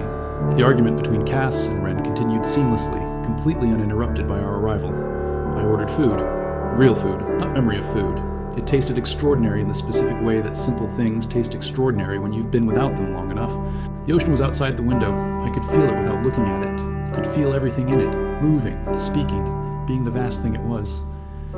And I was at a table in a tavern in Varennes with my crew, eating food and listening to an argument about something I still didn't have context for. Both things. The ocean and the table. The vast and the small. The ancient and the immediate. Without contradiction. Without conflict. Both true simultaneously. The chains were gone. The dark was behind me. Whatever came next was ahead, and I was here. Present. Complete in the particular way that things are complete when they have accepted everything they are. The argument between Cass and Ren resolved. Cass won, from the look of it, Ren accepting the outcome with theatrical suffering. Dawn ordered more food. Petra opened a small notebook and began writing something, the perpetual mapmaker. Marina was watching me across the table with that expression that still didn't have a name. I thought about what I'd name it if I had to. If she asked me, which she wouldn't, because Marina didn't ask questions she didn't want direct answers to. I thought it was something like recognition. The specific recognition of seeing something that is finally, completely, actually what it was always supposed to be. I hoped I was reading her expression correctly. I suspected I was. Spending years at the bottom of the ocean had, if nothing else, improved my ability to read things accurately. Outside the window, the ocean moved, patient and enormous and full of things that would need to be understood. The door was open. The next thing was coming. But first, food. Real food. With people who had moved the ocean for me. That was enough for right now. More than enough. In fact, for a person who had been chained to the ocean floor, it was more or less everything. The first morning in Varennes was a lesson in how many things I'd forgotten without knowing I'd forgotten them. The sound of a city waking up around me. Carts on cobblestones somewhere nearby. Someone arguing about fish prices loudly from 2 streets over at full morning volume. A dog barking at something with the specific urgency of a dog that has strong opinions about that specific thing. The smell of bread from somewhere. The particular way city air smelled different from ocean air. More layered, more complicated. I sat on the edge of the dock where I'd stood the night before and let all of it come in without filtering any of it. Years of single-frequency deep ocean had recalibrated my perception completely. The variety of the surface world now arrived as noise, too many things happening at once. I was adjusting. It was taking time. That was fine. I had learned at the bottom of the ocean that some things took exactly as long as they needed to. Cass found me there at the dock in the early morning. She sat down next to me without asking permission, which was the correct thing to do, and handed me something warm, a cup of coffee. The specific kind from the specific market stall that had apparently been there since before I left. I held it and smelled it and felt the warmth of the cup against my palms, which were still recalibrating to the sensation of temperature. Cass said absolutely nothing for a while after sitting down. She had always been good at that, the comfortable, companionable nothing, presence without any pressure attached to it. Eventually she said, "Ren wants me to ask you something, but won't ask herself because she's worried about the answer." I looked at her. She was watching the water the way she always watched things, with that particular directness. "What's the question?" I said. "Are you happy to be back?" She said. "Not fine, not okay, happy." I thought about that seriously. It deserved serious thought. "I don't know yet," I said. "I'm still recalibrating. The air feels different. The sounds are too varied. The gravity is wrong in small ways." She nodded, waiting. "But the coffee is right," I said. "And you're here, and that's enough to build from." She took that in, and she said, "I'll tell Ren you said yes." Now that's a significant simplification. "She needs a simple answer right now," Cass said. "She cried for 3 days when we found you. She can have the nuanced version later." That was completely and entirely Cass. That had always been Cass from the first day. The one who always understood which version of an answer someone needed and gave them exactly that. I drank the coffee. The specific flavor of it was exactly as I'd remembered it. Some things were consistent. Some things stayed exactly what they were even while everything around them transformed. Later that morning, Marine appeared with a notebook. The kind she used for calculations. Dense, small, systematic. She sat across from me at the table in the inn where we'd spent the night and opened it to a fresh page. "I want to document the new abilities," she said, without preamble because Marina never needed preamble. "The things you can sense now," she continued, "the currents, the information in the water, how far does it extend?" I thought about the answer carefully. The feeling from the dock the night before, the ocean talking. "I could feel our ship," I said. "From the dock, without seeing it or hearing it." She wrote that down. "Distance?" "It was anchored at the harbor entrance, maybe half a mile." "Can you feel it now, from in here?" I reached for the sensation, extended whatever it was that had changed in me, felt outward, past the walls of the inn, the harbor. The ship's there. Each one distinct, each one displacing water in its own specific way. "Yes," I said.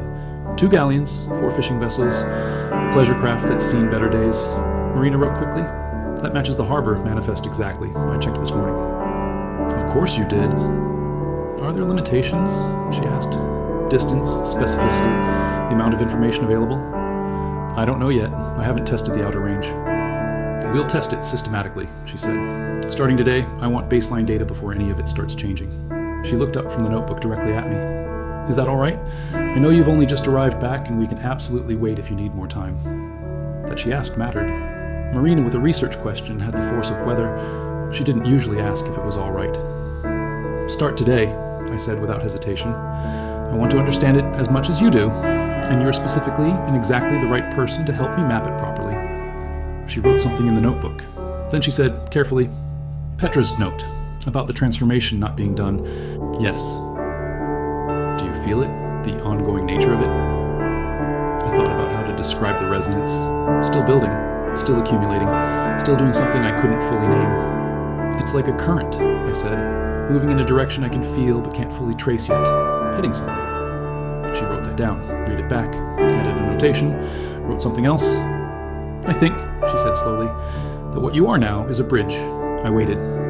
When Marina formed a theory slowly, it was because she was being careful about precision. The ocean and the human world have always been in contact, she said, but not in communication. Not really. They touch but don't translate, I said. Yes, and what you are, or what you've become, you translate. You understand both sides. You carry information between them. The ocean has been talking, I said, thinking about what I'd been feeling since the surface. I can hear it now. And you can still speak to us, she said with that careful Marina precision. To humans. That specific combination is what makes you a bridge rather than simply a reader of currents. I thought about the tidebreaker bonds, the sky system's war with the ocean, the attempt to organize the unorganizable. The sky system must have seen that potential, I said, working through it. The connection. That's what made the web flag my soul as something that needed to be anchored. It looked like a threat to the order they'd established, Marina said. Someone who could hear both sides could potentially undermine the whole structure. Instead of which, I said, they accidentally created exactly that. Marina looked at me with that expression, the one without a name that I was getting closer to naming. The irony is not lost on me, she said. We worked through the morning, Marina documenting, me testing, both of us building the first map of something that had never needed to be mapped before. The range of my ocean sense extended further than either of us expected. By noon, I could feel currents moving 300 miles away. By the afternoon, I had located a storm forming in deep water 2 days east. Marina checked it against the weather instruments the harbor master used. Not on any instrument yet, but she calculated its arrival time from my description and wrote it in the notebook with a satisfied precision. This was how Marina expressed wonder. Through calculation, through the systematic documentation of impossibility, I found that I didn't mind being documented. After years of existing without anyone to witness anything, being noticed felt different than I'd expected. Not intrusive, not diminishing or reducing, something closer to confirmation. The specific feeling of, yes, you are here, this is happening, this is real and witnessed. Don came in at some point in the afternoon with food that he placed on the table without comment or negotiation. He looked at Marina's notebook, at the density of what she'd recorded, and said, "That's a lot of data." "We've barely started," Marina said, not looking up. Don sat down. He looked at me. "How are you actually doing?" he said. The emphasis that meant he wanted the real answer. "Adjusting," I said. "The surface world is very loud compared to what I've been living in." "We can be quieter," he said. "No," I told him clearly. "I don't want you to be quieter for my sake. I want to relearn what the noise feels like. The noise itself is specifically the point of being back." He thought about that, nodded slowly. The argument between Cass and Wren this morning, about whether the new harbor extension makes the city look better or worse. "I heard every word of it," I said. I couldn't follow all the logic of the specific argument yet, but I heard it, and that was the important part. Wren thinks it looks worse.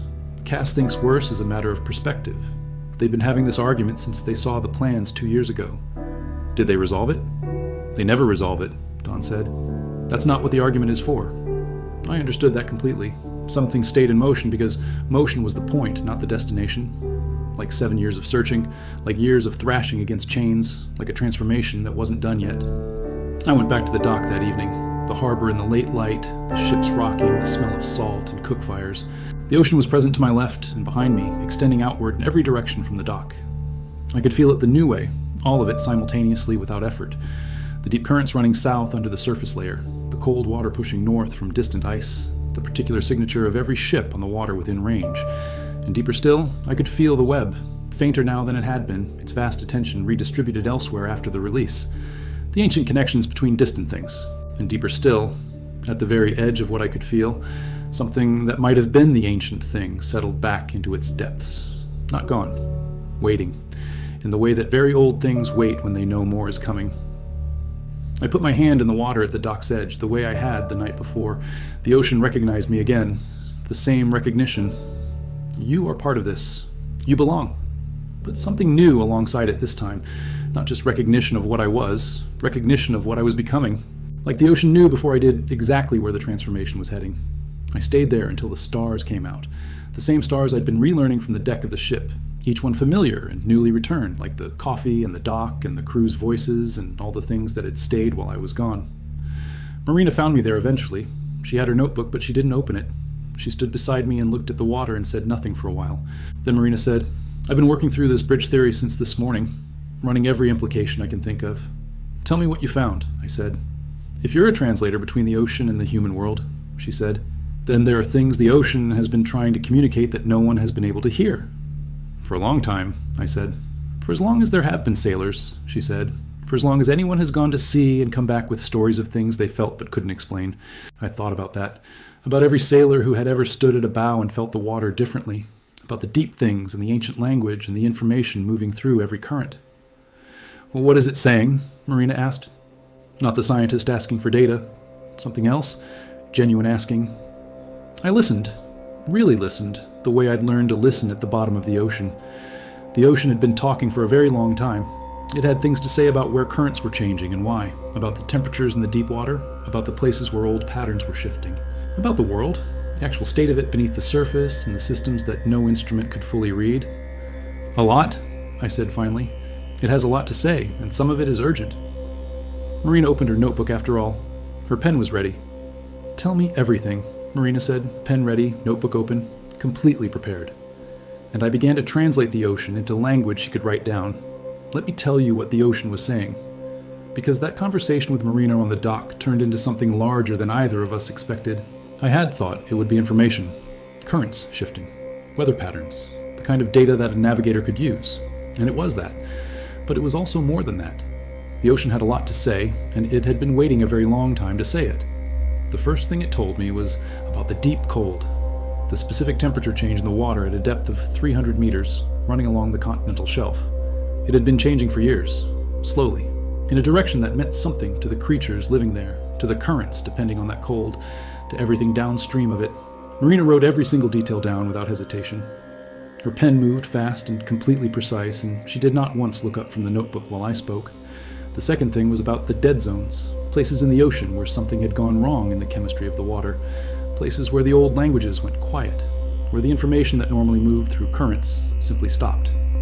I described them by location, and Marina cross-referenced against charts, and found 3 that matched documented anomalies. 2 were new, undocumented, things that no instrument had caught yet, because the right instrument did not exist. Until now? Until me. Specifically, standing here with the ocean speaking through every part of me to the person with the notebook. The bridge the world had apparently been waiting for. Marina looked up from the notebook after the second new anomaly. She looked at me the way she looked at a calculation that had just proved something significant. She did not say anything. She looked back down and kept writing. We worked until midnight. By the end of it, Marina had filled 43 pages of the notebook. She sat back and looked at what she'd recorded and was quiet for a long time in the way that meant she was processing. Then she said, "This is going to change things." "I know," I said. "Not a small change, a fundamental one." She looked at the notebook. Every decision made about the ocean, every navigation, every resource decision, every weather prediction has been made without access to this. "And now there's access," I said. "And now there's access," she confirmed, "through you, which is extraordinary and also a significant problem."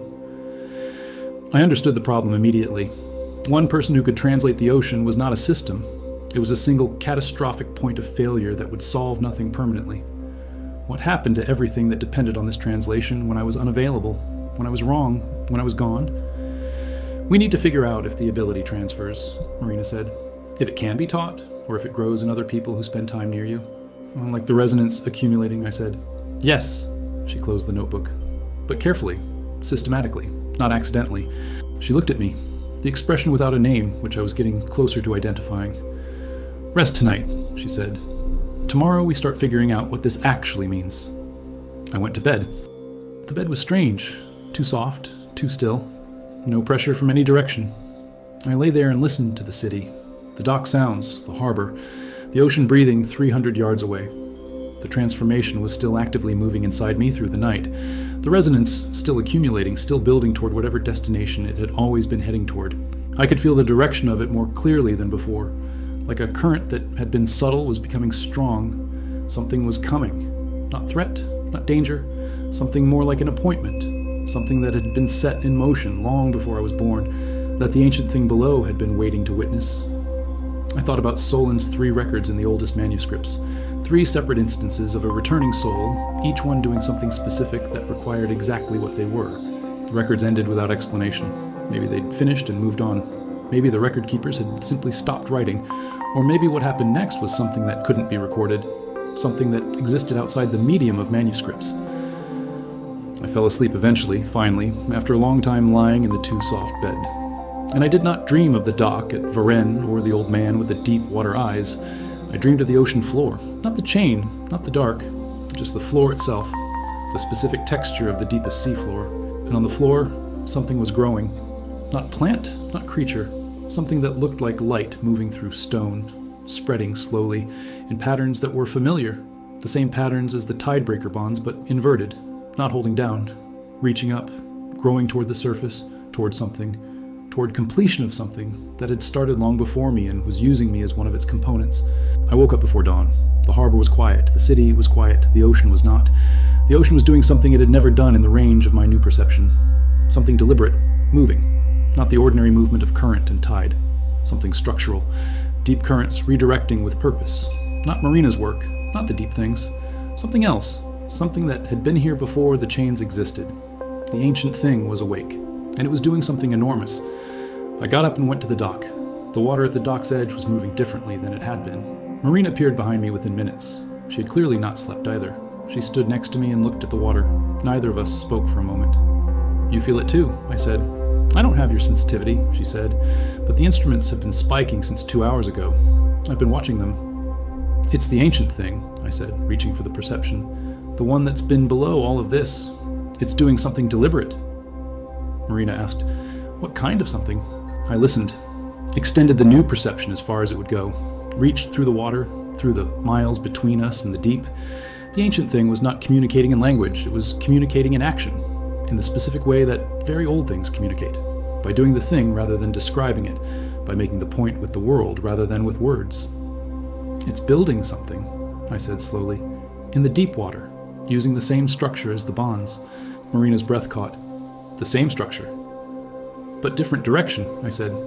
"The bonds were designed to hold things down. This is the inverse. Designed to lift things up," she said. We stood at the edge of the dock in the pre-dawn dark. The water moved differently beneath us. "It's been waiting," I said, "since before the chains. The note Petra found. This soul has been here before." "You've been here before," Marina said, "in a previous cycle, and whatever you were, then left something in the deep water. Something it has been building and tending," I said slowly, feeling the shape of it, while it waited all this time for the cycle to finally come back around to this point. The full scale of what I was understanding was arriving in pieces, the way all truly large things arrive, too large and too complete to absorb all at once in any single moment. A soul that returned, not randomly, in a cycle, with a specific purpose that required the completion of a specific transformation. The sky system had always feared exactly this. The bonds existed not to hold random wild things down, but to prevent this specific cycle, to interrupt the process at the exact point where a returned soul was most vulnerable, before completion, before the bridge could form, at the point of transformation, before the completion could happen and before the bridge could be built. And my crew had found me and pulled me out, and the completion had happened anyway. The sky system's centuries of careful management had been undone by 5 stubborn people who refused to accept impossibility. The sky system knew, I said. They knew what this cycle meant. They designed the bonds specifically to stop it. "What does it mean?" Marina asked. "The cycle, the completion, what does it produce?" I listened to the ancient thing building its structure in the deep water, felt the pattern of it. It was the inverse of containment, not a wall, a door, something that, when complete, would connect 2 things that had been separated.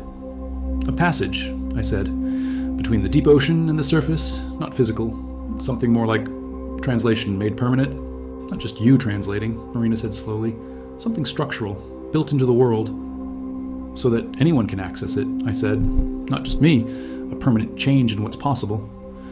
The sun was beginning to come up over the harbor. The light changed the color of the water. Marina was very still beside me. She was thinking hard. I could feel it the way I could feel the currents. "The sky system will respond," she said, "when they understand what's happening. This is exactly what they built the bonds to prevent." "I know. This is bigger than one person, bigger than our crew. This is something that changes the fundamental relationship between humans and the ocean." "Yes," she said. She looked at me with that expression, the one that had finally found a name in my mind during the hours since I'd come home. It was trust. Complete trust. It was trust. Complete, considered unambiguous trust. The kind that isn't naive because it's been tested. "What do you need?" she asked. That was the question. The right question. The Marina question, not whether to help, but what was needed. I felt the ancient thing building in the deep water, felt the pattern of what it was making. And I understood, finally and completely, what the not-done transformation had been building toward all along. What it had needed me to become before it could be used. What required being a bridge. What required being both things simultaneously. What required being Kale in the ocean and whatever had been here before. The passage needed to be anchored. Connected to both sides, to the deep water and to the surface world. The ancient thing could build the deep end. It had been doing that since before I was born. The surface end needed something that understood both sides, that could hold both ends of the translation simultaneously. It needed me, specifically, completely, exactly as I was. Both things, all things, without contradiction. I need to go into the water, I said, to anchor the passage from this end. Marina nodded once. How long? I don't know. Dangerous? I don't think so, but I don't know that either. She nodded again, the calculation and trust expression, both at once. Very Marina. I'll document everything from here, she said. The instruments, the ocean surface, everything I can observe. Marina, I said. She looked up from the notebook. If something goes wrong down there, if I'm not back by morning... She stopped me. Nothing is going to go wrong, she said. With that particular certainty that wasn't wishful thinking.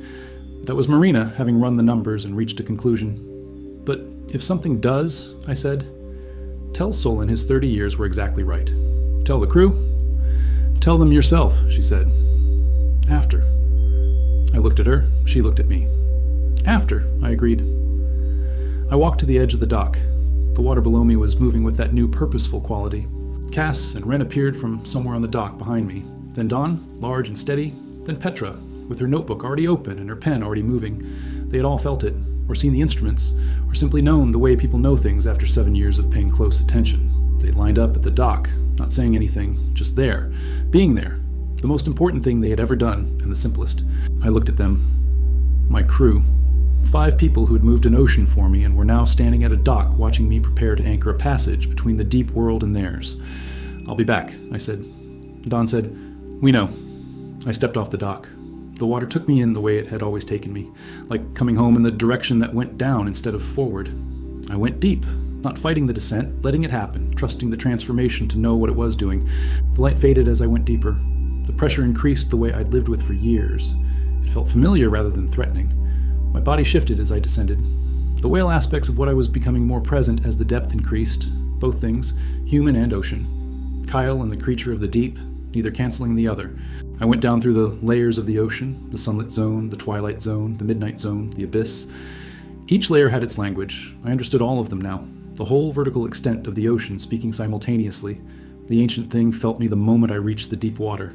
Its enormous old attention shifted upward and found me descending toward it through the dark. A greeting happened, not words. Something older than words. The recognition between two things of the same essential nature. I felt it confirm. Yes, this is the time. This is the moment the cycle has been building toward. The structure it had been making glowed in the deep water. Not light exactly. Resonance made visible. The inverse of the tidebreaker bonds. The same architecture, same ancient materials, same divine construction. But where the tidebreaker bonds had been made to hold things down and prevent connection, this structure had been made for the exact opposite, to connect and to enable. I descended to it, to the deep structure that the ancient thing had been tending since before the concept of chains existed. It was vast in the deep water, beautiful in the specific way that things are beautiful when they have been built by patient, ancient intention over more time than I could measure, and it was almost complete. One piece missing.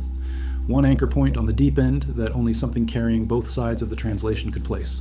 I understood what to do, the way I had understood how to stop fighting the chains, not by forcing, by accepting, by being completely what I was and letting that completeness do the work. I held both things, human and ocean, surface and deep, Kyle and the creature, past and present and whatever came after, all of it at once, simultaneously, the way it had been since the completion, without effort, without fight, without any part of me missing or held back, complete. And I placed the anchor, not with hands, with presence, with the specific resonance of something that genuinely, entirely without reservation belonged to both worlds. The deep structure accepted what I placed into it. The last piece completed itself around that anchor. The passage connected at both ends, deep water and surface world. And then something happened that I cannot fully describe, something that exists outside the range of what words were designed to carry. The ocean changed. Not physically, not in any way that would register on an instrument or show on a chart, but in the way that fundamental things change when a long-standing barrier is removed. Something that had been separate became connected. Something that had been speaking without being heard was now audible. The deep water and the surface world, the ancient and the immediate, the vast and the human, touched each other through the passage. And the information that had been accumulating for centuries, building up behind the barrier of incomprehension, began to flow. I felt it as something extraordinary, like hearing a sound you'd been hearing your whole life suddenly revealed as music, like realizing the noise was always language. The language was always available. The translation was always possible. It just needed someone to hold both ends at once. I held them, for as long as it took, for as long as the passage needed to stabilize, to find its equilibrium. Then slowly, carefully, I began to ascend. The ancient thing watched me go. Something passed between us in the water. Not farewell exactly. More like, you've done what you came to do. The cycle is complete. What comes next is yours.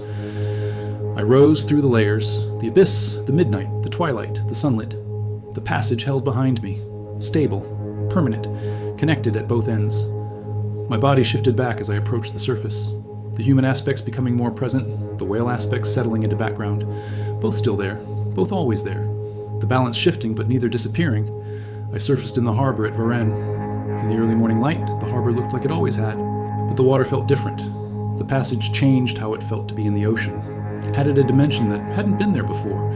Not something you'd notice if you weren't paying attention, but there, available, for anyone who reached toward it. I swam to the dock, grabbed the ladder, climbed. Marina was there. She grabbed my forearm before I asked, pulled me up the last step. I stood on the dock. The morning sun was warm on my wet face. The crew was around me. Nobody said anything for a moment. Petra was the first to speak. She was looking at her notebook, at something she'd drawn while I was down there. The currents changed, she said. All of them, slightly, all at once. 2 minutes ago. The passage stabilized, I said. 2 minutes ago. She looked up, met my eyes, her mapmaker's expression, cataloging what she saw. It's real, she said. Not surprised, confirmed. The bridge is permanent. Yes. Marina was already writing in her notebook. Of course she was. Marina never stopped documenting, but she had also not let go of my arm. She was holding it with one hand and writing with the other. I noticed that. I didn't say anything about it. Dawn handed me a towel. Dry clothes appeared from somewhere. Someone produced the specific coffee from the specific stall. The morning moved the way mornings move. The city woke up around us. Fish prices were argued about somewhere nearby. And the ocean kept speaking in its new way. More clearly, more directly, through the passage that was now a permanent part of the world. I sat at the edge of the dock with my feet in the water and felt everything at once. The crew around me, the city waking up, the ocean speaking through the passage, the ancient thing far below settled back into the deep dark, its vigil finally complete after centuries of patient waiting. Solon arrived eventually. He had clearly not slept. He had clearly been watching instruments all night. He looked at the water, at me, at Marina's notebook, at the water again. It happened, he said. Not a question. It happened, I confirmed. He sat down on the dock. Just sat. The particular sitting down of a man who has been standing for 30 years. I would like, he said slowly, to understand everything, in detail, with full access to all your notes. Obviously, Marina said without looking up. He nodded, looked at the water, looked at me. There are things in the old manuscripts, he said, things I didn't understand until now, references to what comes after the cycle completes. Tell me, I said. The bridge doesn't just translate, he said. It accumulates, gets stronger, becomes easier to use. He paused, the careful kind of pause that means more is coming. And it can be learned, he said, by others. Not the same way, not the full depth of it. But the access to the passage can be taught. That was what Marina had been calculating toward. The system, not the single point of failure. The bridge that started as one person and became a structure that others could use. How long? Marina asked. Still not looking up, but the pen had slowed. The manuscripts aren't specific, Solon said. They say, as long as there are those who want to learn. Marina finally looked up from the notebook. She looked at the ocean, then at me. So we build something, she said. An institution. People who learn to use the passage, who learn to translate. Like the academy, Petra said quietly. But for this. Yes, Marina said. Already calculating, already planning, already 3 steps ahead of where we were. I looked at my crew. These 5 people and this old scholar and the passage in the deep water and the ancient thing settling into its long-earned rest. The sky system would respond eventually. That was certain. What had happened here undermined everything they had built, but the bonds were gone and could not be restored. The passage was permanent and growing stronger. The web had recognized me and could not unrecognize what it had found. And whatever the sky system sent, whatever proxies, whatever enforcement, whatever next attempt to restore the order they preferred, they would find something different from what they'd faced before. Not one chained creature, not even one free creature with ancient allies.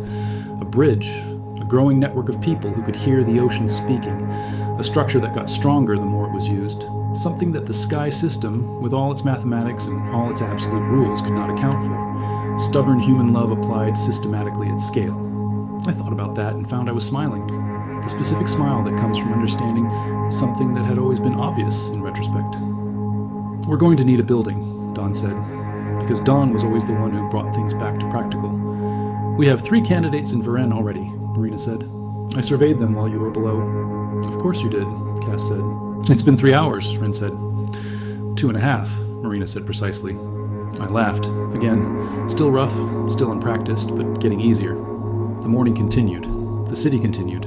The ocean continued, now with a passage in it that changed the nature of everything. Not dramatically, not all at once, not in a way that would be visible on any single day, but accumulating, building, the way that fundamental changes always build, slowly, continuously, without announcement.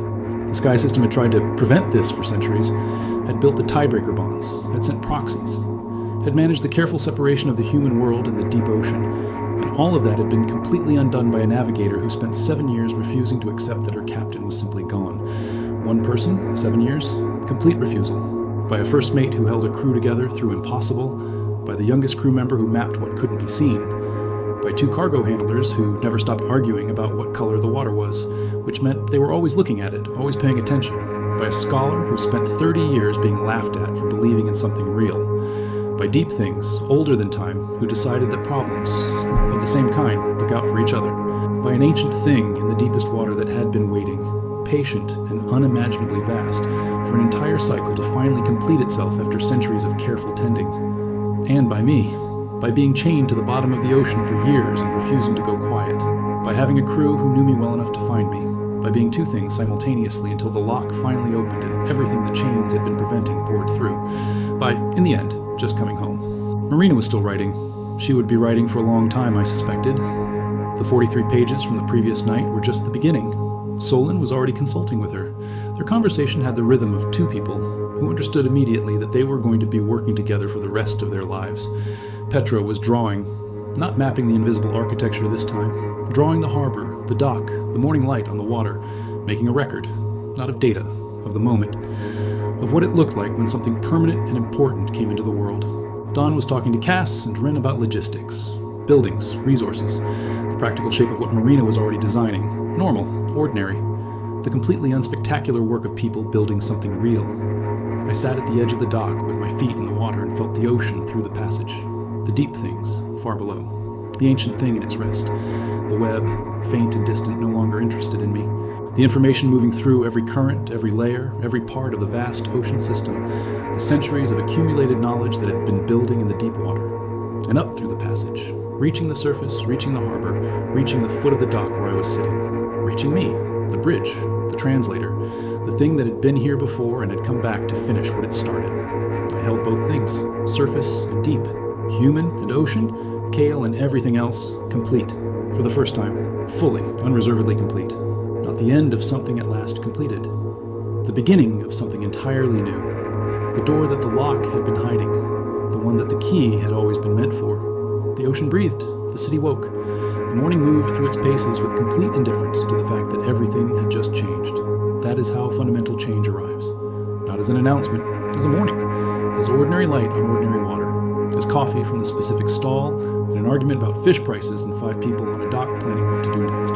As a navigator who never once stopped believing in the impossible. As a crew who moved an entire ocean rather than accept that it was over. As a whale who came home. The first week after the passage was established was the strangest week of my life, and I include the years as a chained whale in that comparison. Because being chained was strange in a consistent way.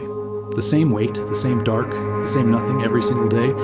The week after was strange in a different way. New things constantly, the world rearranging itself around what it had changed. The passage made itself known in unexpected places.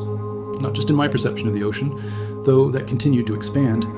It showed up in the most unexpected places, in the way that other people around me started to sense things they genuinely hadn't been able to sense before.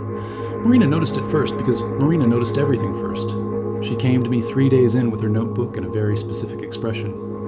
"Ren," she said. She described a cold current running under the harbor mouth this morning without looking at the instruments.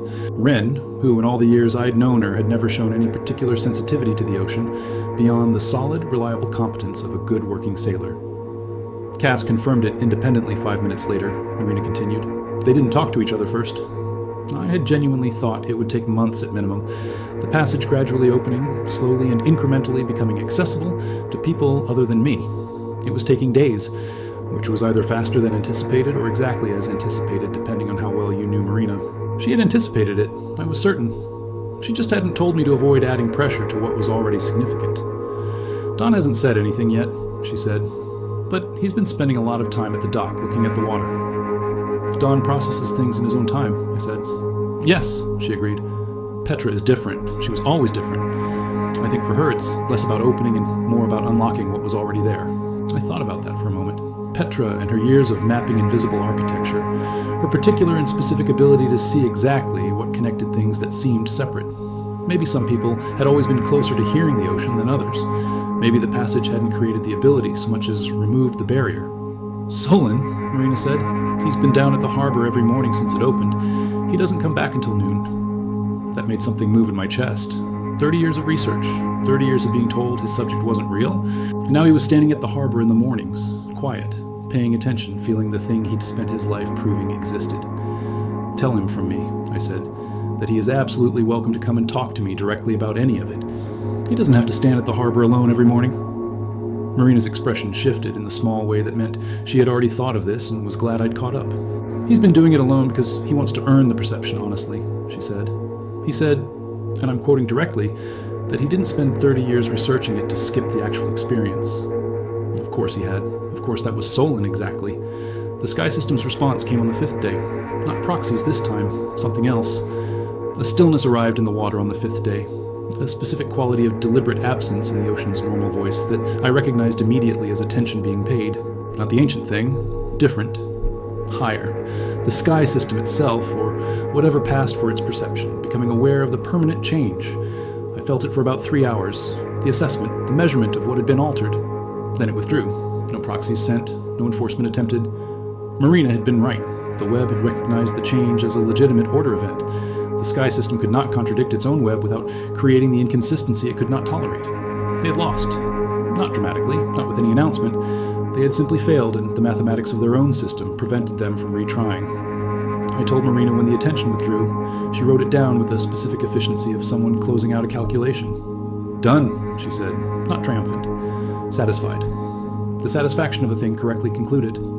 Done, I confirmed. We stood at the window of the building she'd already leased for the institution. 3 floors, large windows overlooking the harbor. She had chosen it for the windows?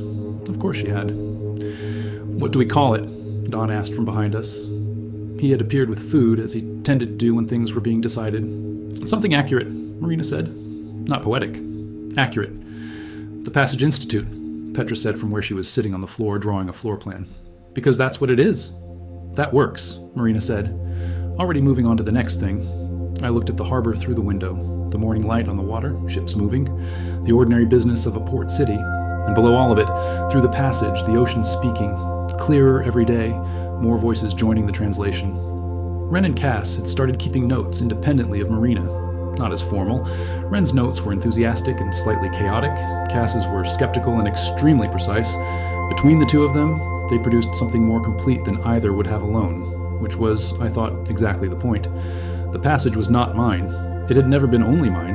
I had been the key and the anchor, the specific, particular, unrepeatable thing required to complete the cycle that the ancient thing had been tending for centuries.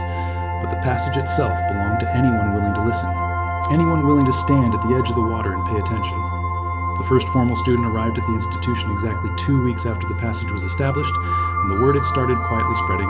A young man named Tem, a fisherman's son from the northern coast, who had apparently always been able to feel when the fish were moving before he could see them. He He arrived at the door, nervous and visibly uncertain, having heard only partial and probably inaccurate rumors about what exactly was happening in Varennes. Marina assessed him for exactly 45 minutes, and then pronounced him a first-rate candidate and assigned him to Petra for initial instruction.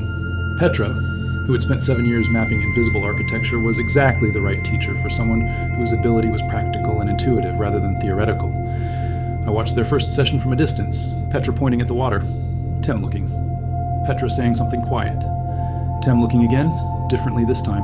Something clicked visibly in his expression. That very specific look of a person whose perception of the world has just quietly and permanently expanded beyond its previous limits.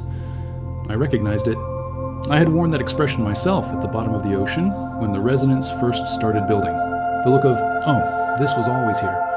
I just couldn't hear it before. Second student arrived the following week. Third, the week after. By the end of the month, there were 11. Marina documented everything with her usual complete precision. Solon provided the deep historical context from 30 years of manuscripts that suddenly made practical sense. Dawn managed the practical logistics with the calm efficiency of someone who had been doing the impossible for 7 years and found that regular tasks required very little effort by comparison. Cass and Wren argued about methodology, which produced better methodology than either of them would have produced alone. Petra taught. She turned out to be a remarkable teacher. The same gift for seeing connections applied to the process of helping other people see them. And I translated, daily, systematically, with Marina recording. The ocean's account of itself, rendered in language the human world could use. Every day there was more to say. Every day the passage made it more available. Every day more people in Varennes started looking at the harbor differently. Not just the students, fishermen adjusting their routes based on things they felt in the water. Harbor pilots running cleaner courses through currents they'd always felt but never trusted. A weather reader who had always called her method instinct and was now understanding what the instinct was actually accessing. The change was quiet, ordinary. The way fundamental changes are. Not an announcement, but a gradual shift in how things worked. One morning I was at the dock before dawn when Don came and sat beside me, the way he had on the ship, the comfortable silence first. Then he said, "I've been hearing it." I looked at him. He was looking at the water with an expression I recognized as new, the expansion expression. "Since when?" I said. "About a week," he said. I didn't say anything because I wanted to be sure it was real and not just wanting it to be real. "What does it sound like to you?" I asked. He thought about it the Don way, the thorough, unhurried, not speaking until he was sure kind of thinking that was entirely his own. "Like a very low note," he said finally, "below what you can technically hear. But you feel it. Chest resonance." "Yes," I said. "That's it exactly." He nodded, went back to looking at the water. "It's been there the whole time," I said. "The ocean has always been speaking. The passage just made it audible." "I know," he said. "That's what makes it strange, thinking about all the time I spent at sea, and it was there the whole time and I couldn't hear it." "You were hearing it," I said. "You just didn't have a framework for what you were hearing?" He considered that, nodded again. Slowly, the dawn, kind of slowly. "Varennes a good place for this," he said. "The harbor, the history, the people who already spend their lives paying attention to the water." "Marina chose well," I said. "Marina always chooses well," he said. "And she knows it, which makes working with her interesting." I laughed. The laugh was easier now, more practiced, less rough, beginning to sound like itself again. The mornings passed. The students learned. The institution grew. The ocean kept speaking. And I kept translating. Every day. The bridge doing what bridges do, carrying something across a gap, making connection possible, being the thing in the middle that holds both sides. Not a burden, not a chain, a role, a purpose, a specific function that required exactly what I was. Both things, all things, complete, without contradiction. On an evening 3 weeks in, I went to the dock alone, late after the city had gone quiet. I sat at the edge and put my hand in the water and felt the ocean the way I always felt it now, deep and complete and absolutely full of everything it had been saying for longer than human memory extended, all of it available now through the passage we had built. Somewhere very far below, in the deepest dark, the ancient thing rested. Patient, its vigil done, its long waiting rewarded. I sent it one pressure wave, not asking for anything, not reporting anything, just present. Still here, still both things. The water below me shifted in the ancient, wordless way, the shift that meant witnessed, known. I took my hand out, looked at the harbor in the dark, the ships at anchor, the lights of the city behind me, the ocean ahead of me extending to every horizon, the deep water below, connected now, speaking. I'd been a sailor who loved the ocean too much. I had become the ocean. briefly, in the deep dark in chains. I had come back from the ocean floor as something that was both things and neither thing and genuinely all things, a category that hadn't existed before I occupied it. And I was sitting on a dock in Varennes with the smell of salt and the sound of the water, and a city behind me full of people beginning to hear what had always been speaking. The work wasn't done. It would never be done. That was the nature of translation, of bridges, of things that connected rather than contained. Every day more to say. Every day more people to hear it. Every day the passage growing clearer, stronger, more available. Not done. Just beginning. The way that good things always are. Not a single moment of completion, but an ongoing, living, accumulating process. I sat there until the stars came out. Then I went back to the institution, where Marina was still working, as Marina always was, and I sat across from her and we worked until midnight together. The ocean talked the way it had always talked. I translated the way I had been built, or had built myself to translate, and Marina wrote every single word down. And somewhere deep below everything, patient and ancient and finally at rest, something that had been waiting for this exact moment let out one long, slow breath into the deep water. And the world kept turning, the way it always had, indifferent and enormous and full of things being said by the deep water that people were finally learning to hear.